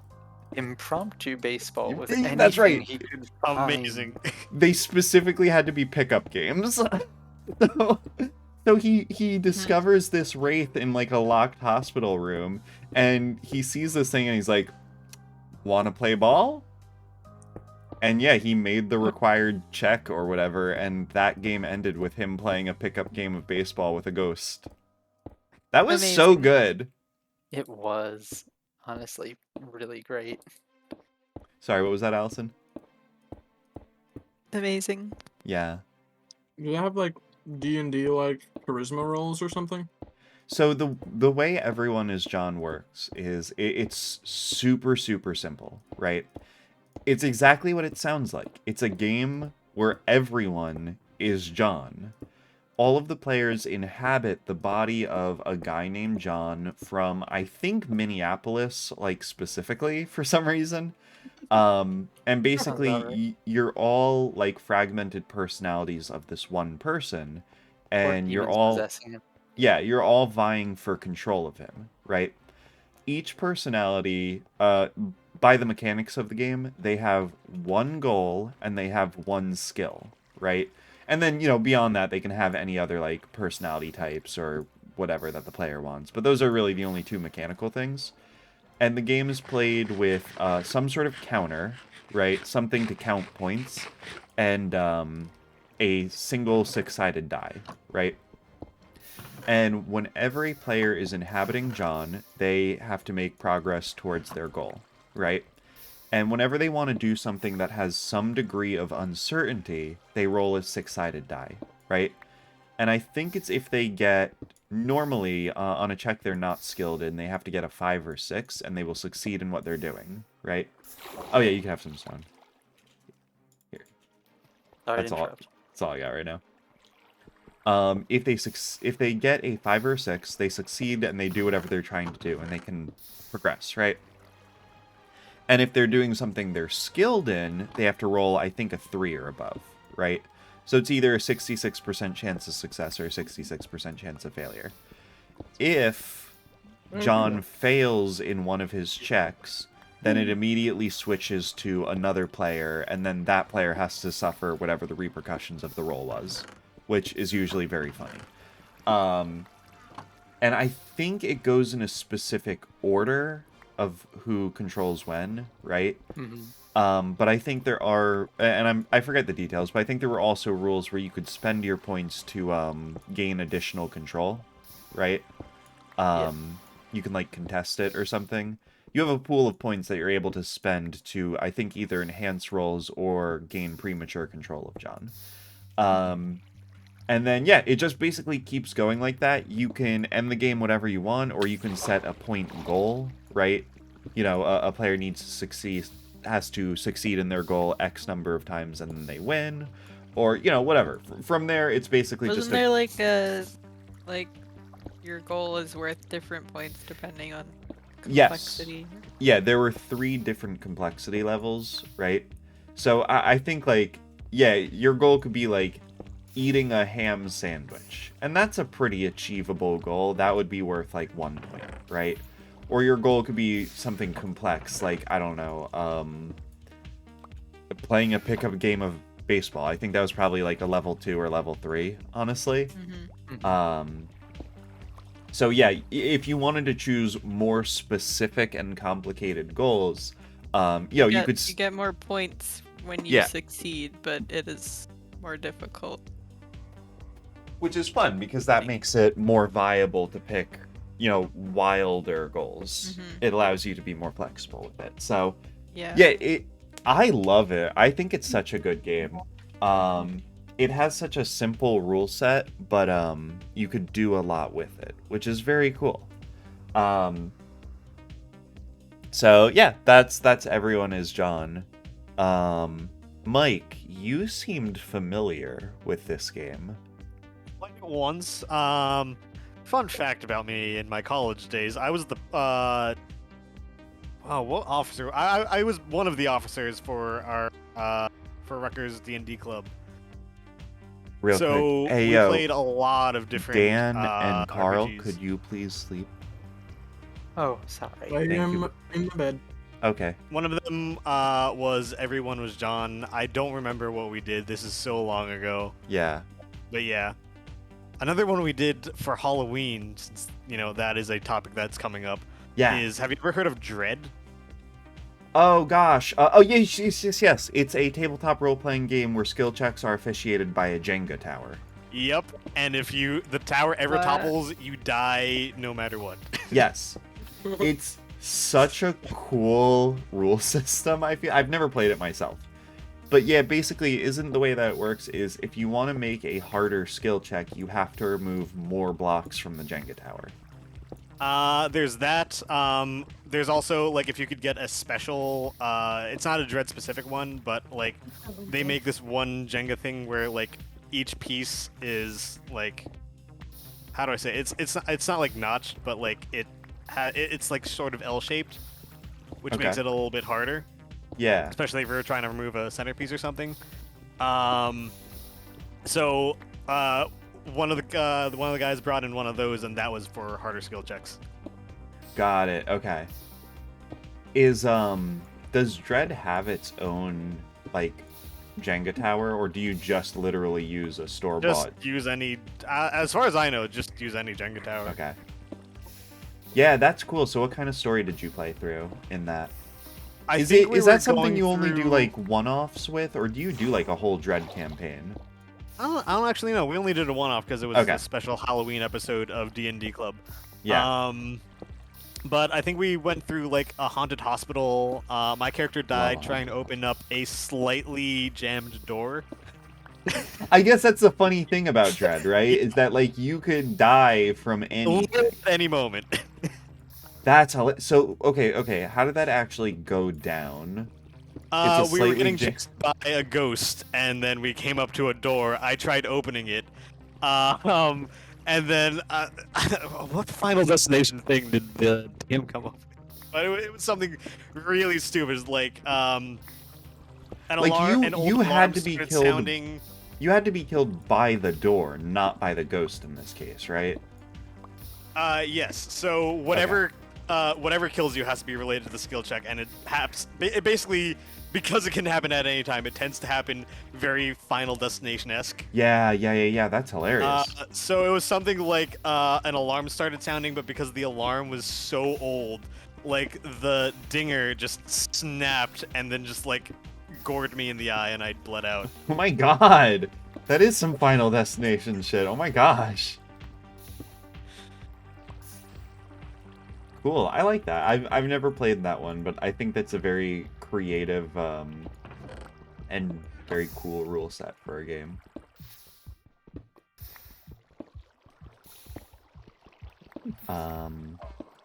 But yeah. I don't know, that's all I have to say about that, I guess. Yeah, what's up, Dan? Nothing. You're good. Hey Carl, why do you keep killing yourself? Yeah, I was wondering. That's why I went. I was like, Force of habit? What do you mean force of habit? He has a habit of dying. How often do you kill yourself? Like, just as a general rule. Yes. Okay. I have access to Feather Falling 4, but I don't use it because I prefer to live dangerously while I fly around. So there's no logic behind it. Are you in the overworld right now? No. I'm trying to... Well, okay, then that doesn't really factor in, does it? Don't worry about it. You're just killing yourself for fun and attention, aren't you? He's exploring the ground in Skyblock. Okay. Yes. Do you have any, cobble? Good bit. How much you need? Probably like even half a stack would do. Okay. Yeah, I got that. I'm waiting around to get a stack. Whenever you're done. Wait, where did that go? I threw half a... What the fuck? Okay, I need somewhere dramatic to put my portal. Here, Dan. Oh, thank you. Oh, thanks. I was gonna... No, you're good, but I bud. appreciate it. Thanks. You bitch.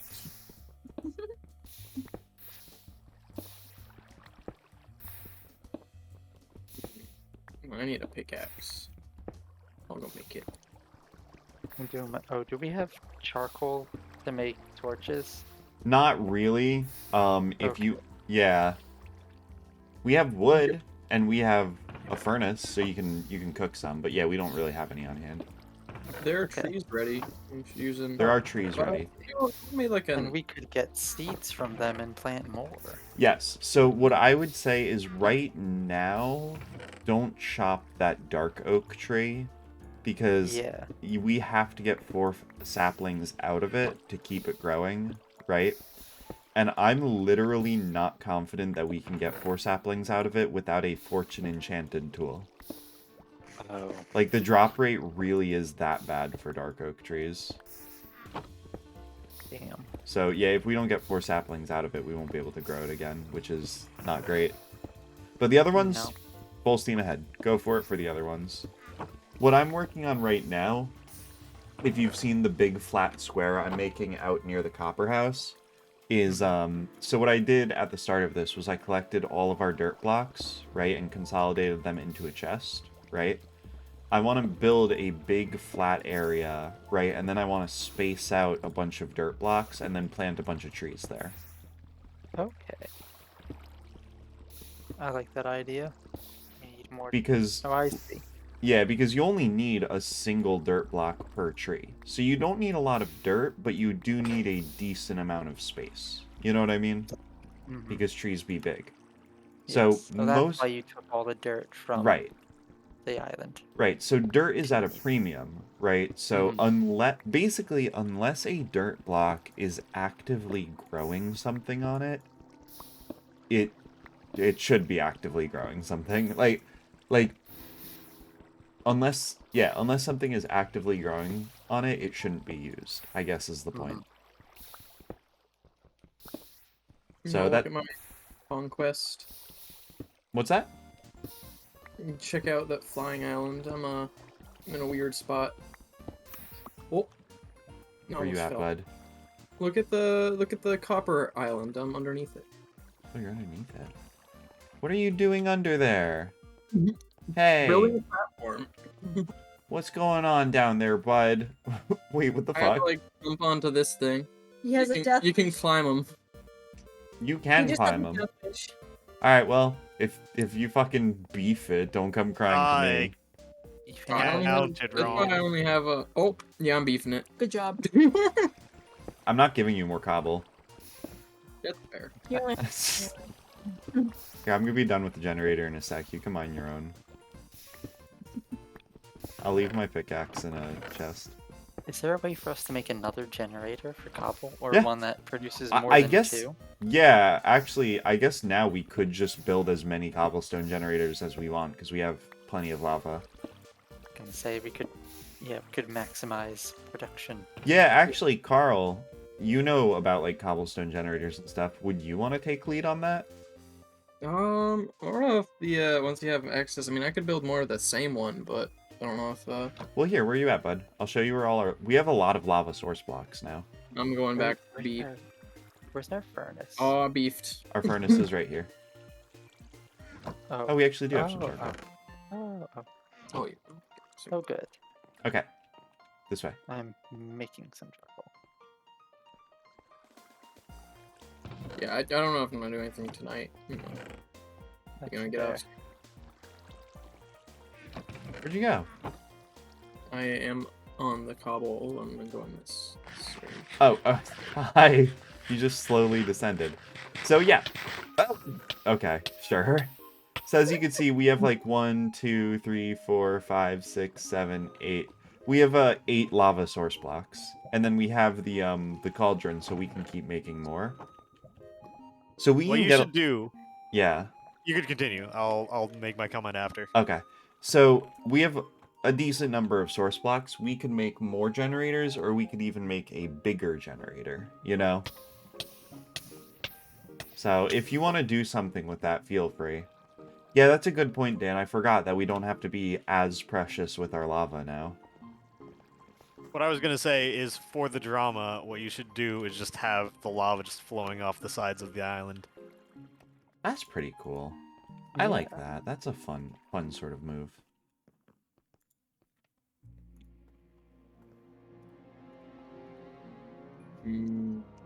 Spicy bath. Spicy bath.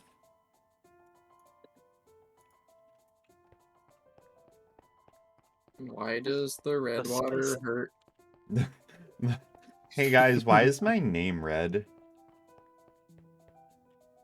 You're an imposter. Yeah.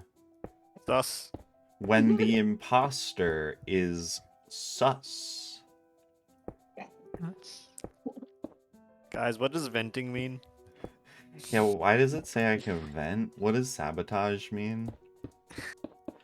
Mike, I could check your Steam account, but I'll just ask you, right? Because, you know, I feel like... Yes, I have Among Us.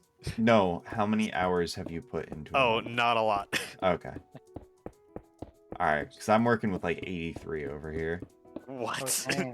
That's like I don't small... think I'm even in double digits. Yeah. Yeah, that's like kind of small potatoes for sort of my pro gamer circle, if I'm being honest. It's true. Yeah. As a member of that pro gamer circle. Yeah, Dan is an elite member of our... We're really kind of like... Have you ever been to a r/competitive Among Us? I'm not even surprised that that's a thing. Yeah, We're we're the ones sort of developing the new techniques you? there. Yeah. Yeah, that's we're what sort we're of the leading edge of competitive Among Us, if I would be so bold as to say. Are you sure? Oh, fuck. Yeah. Yeah, yeah, Allison, why would you ever even doubt that?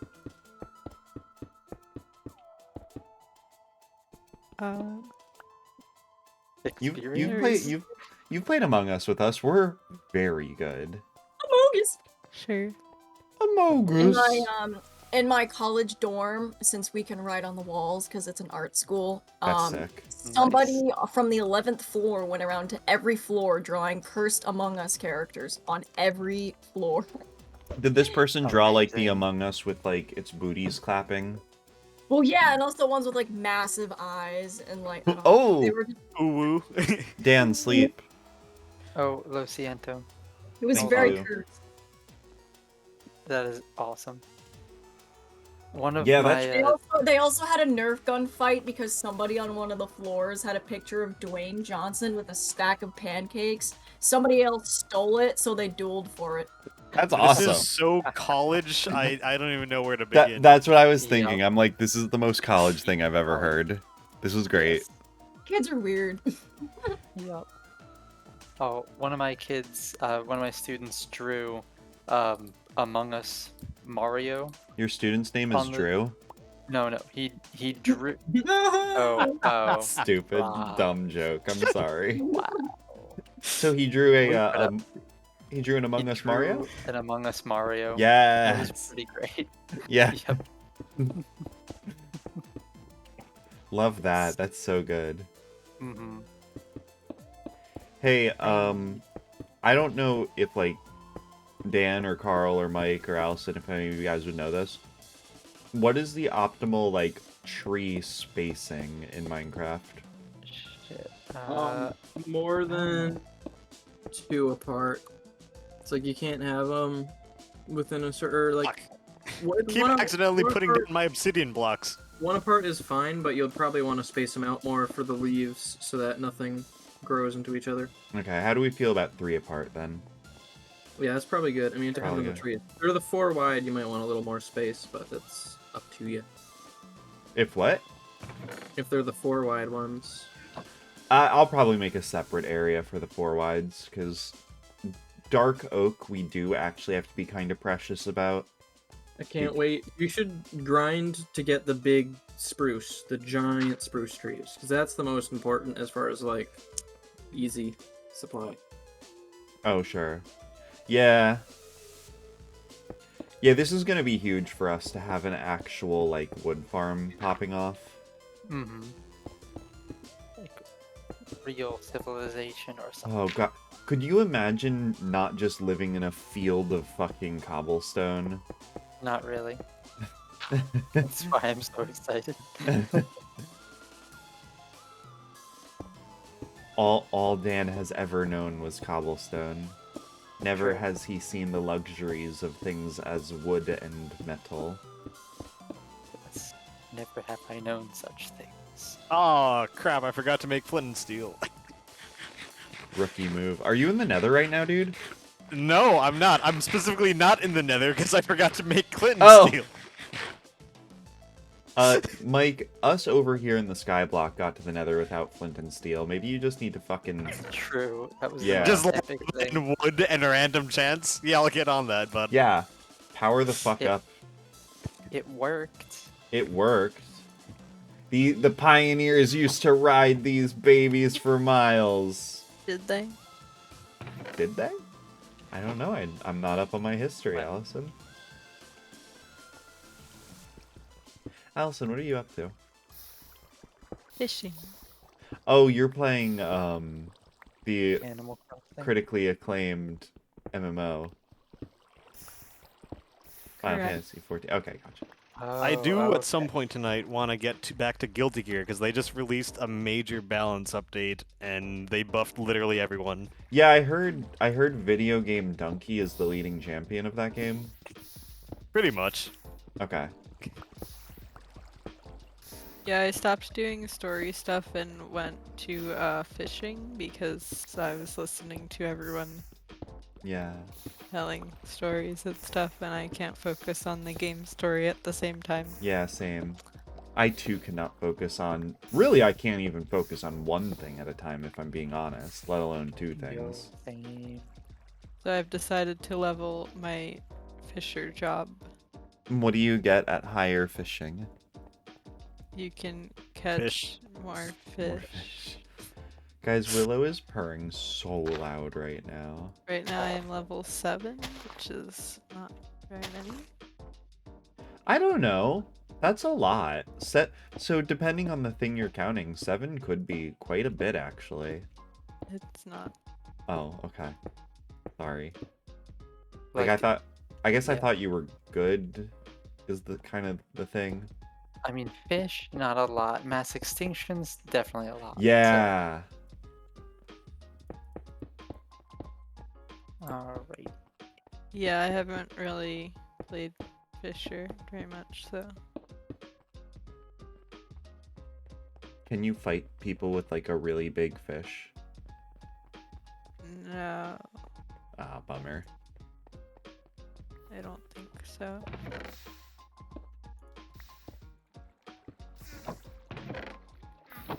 I really like this cat. I can't. You like him so much, why don't you marry him? She's a girl cat, and I do love her so much. Actually, Mike, You're already married, Rob. Mike, it's really funny you mentioned that because, so one of my groomsmen at my wedding, right? They brought their partner with them to the wedding, right? Because that's what people do. They bring their +1, right? Mm-hmm. And you know, like you do as a couple, right? My groomsmen knew me personally, and their partner did not know me super well, right? So my groomsman was briefing them on like what the situation was, right? So the partner is like, okay, so we're going to Robert's wedding, right? My groomsman's like, yeah, we are. And he's like, okay. And Robert is getting married to Willow? Close, but not quite. And I guess that's just like the association he had of me in my mind, right? Is there's me, and then there's my one love, Willow. So I'm like, not far off. not far, Incredible. right? Exactly. So yeah, I guess depending on who you ask, I did in fact marry Willow. Shade. No, That's Willow just- is too Yeah, but Willow's very too pure kind of for this scary. world. I don't know. Yeah. It's true. Nether quartz, this is new.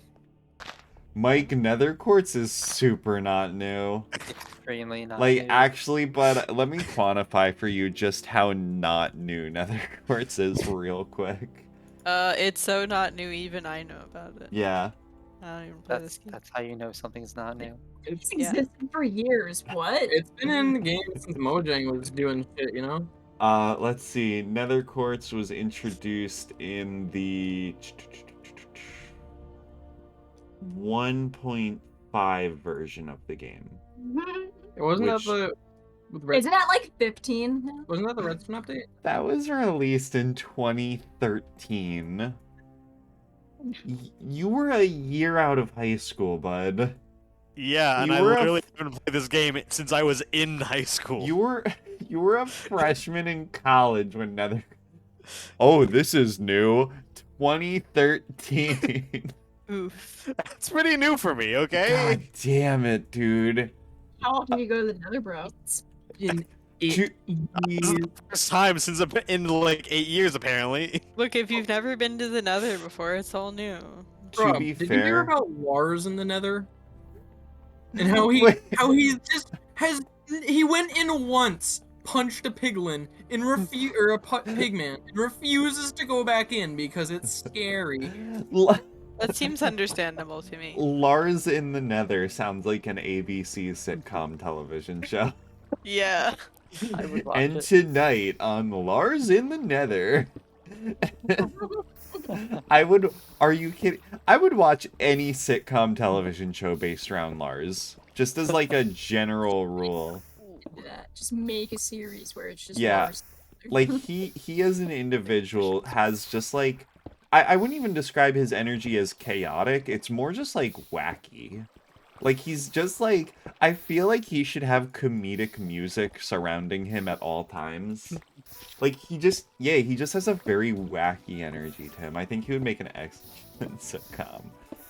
So yeah, I had not heard about Lars in the Nether. That's fucking funny and that makes complete sense. This is the guy who left. This is the same guy who left his sphere unfinished for 7 years or whatever. Like, yeah, okay. Oh, yeah. Yeah, that's fear.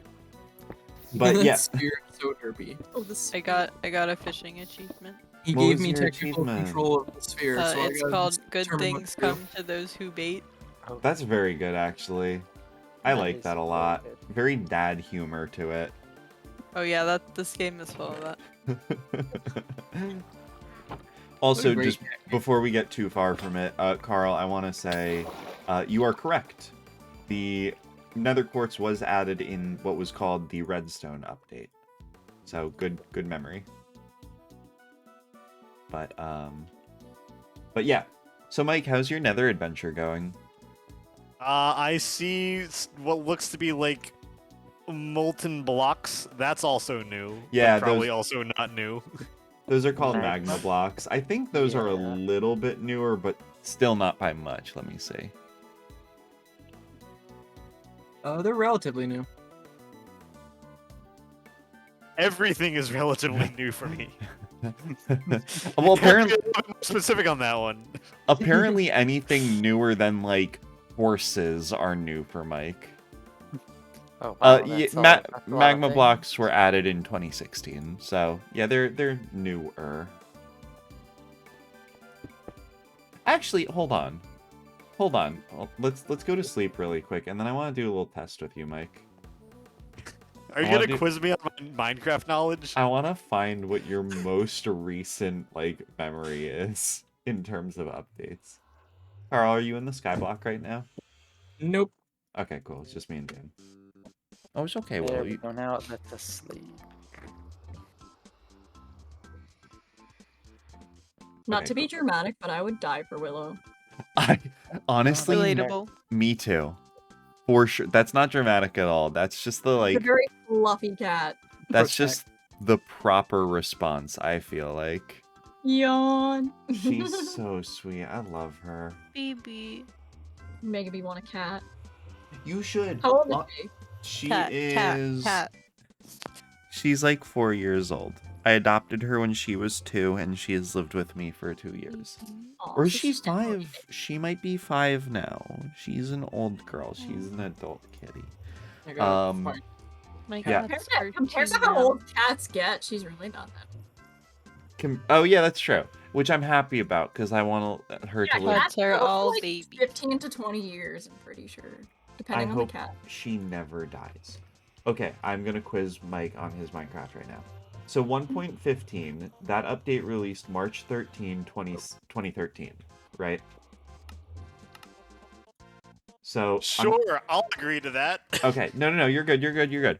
I'll read off a few things that were added in 1.15. Let me know if any of these ring a bell.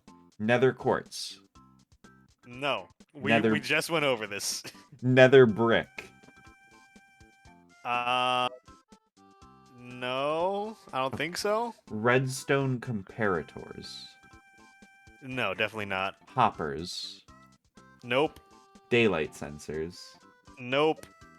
beacons? Are those like the straight lines upwards in the sky Yeah, that go on those. forever? That sounds familiar. Okay. So, so you probably weren't actively playing during this update. So let's go back one more. So 1.4 was the Pretty Scary update. It was released October 25th, 2012. Okay? So do you remember the Wither and Wither skeletons? I don't think so. What are wither skeletons? They're And how are they different from normal skeletons? They're black skeletons, and they drop. 3 No. blocks tall, I'm pretty sure. They're, No. Oh yeah, they're like 2.5 blocks tall. They're bigger. They're like thick. Each. They're Um, Ooh, do you remember anvils? No. item Anvils are really old frames. though. What are these things? Are you kidding? Are you Pumpkin sure pie? you play this game? Pumpkin pie, is that anything? Nope. Witches. Pumpkin pie was in the very beginning. No, definitely not. I would have remembered Oh. witches. Oh, he would have remembered Which witches. are also hard to find anyway. They are kind of hard to find. Okay. Really? Version 1.3. This version is so old they didn't, like, this is when they weren't even officially naming them, right? It released August 1st, 2012. It added emeralds, villager trading emeralds. I remember villagers trading. Okay, so this might be the one. Desert temples, pyramids. That sounds familiar, but I don't think I ever found one. Yeah, they're kind of rare. Jungle temples. I know jungles were a thing. I didn't know jungle temples were a thing. Okay. Surely ender chests. I never got to the end, so that probably didn't concern me. You actually don't need to get to the end. You just need an Eye of Ender, which just requires that you get to the Nether. I do remember the Eye of Ender. I do know that the end is a thing. The end was actually added 3 updates prior. This is 1.3. The end was added in 1.0. But okay, gotcha. So okay, you may have been actively playing during 1.3. We'll go back one more. This is called the Biomes Update 1.2, which dropped March 1st, 2012. They really did updates more often back during this time. This added redstone lamps? Is that just like driving redstone into glowstone? Pretty much. It's basically glowstone activated by a redstone signal. Yeah, I remember that. Okay. Abandoned mine shafts. Yes. Okay, we're in the money. Iron golems? Iron golems. That sounds less familiar. Oh my god, so many things are oinking. Oh god. Cats? Cats I do remember. I love cats. Alrighty, so yeah, this is firmly, you were in like that 2012. That's hilarious, Mike. You played this game in 2012 and haven't fucking touched it since. Yeah. That's awesome. Wow. What are you doing? 10 years. What are you doing here? I'm gonna be honest, like when I played, holy shit, why are you tiny? Oh, is it a baby zombie? I guess. Is it a 1 block tall zombie that's moving very quickly and is really obnoxious, like the most obnoxious thing in the game? Yep, yeah, that's him. That's a baby zombie. Actual worst enemy. They're actually kind of like, well, phantoms do exist, so there is that. Yeah, but they don't follow you. They can't follow you inside. Dude, can you fuck off, please? Yeah, they suck, dude. They're like, really, yeah, really they're pretty bad. I hate their guts, for sure. I'm probably gonna call it a night. Yeah, so I'm gonna go ahead and end my stream, and there's nobody watching, so I'm not gonna do any fun sign out.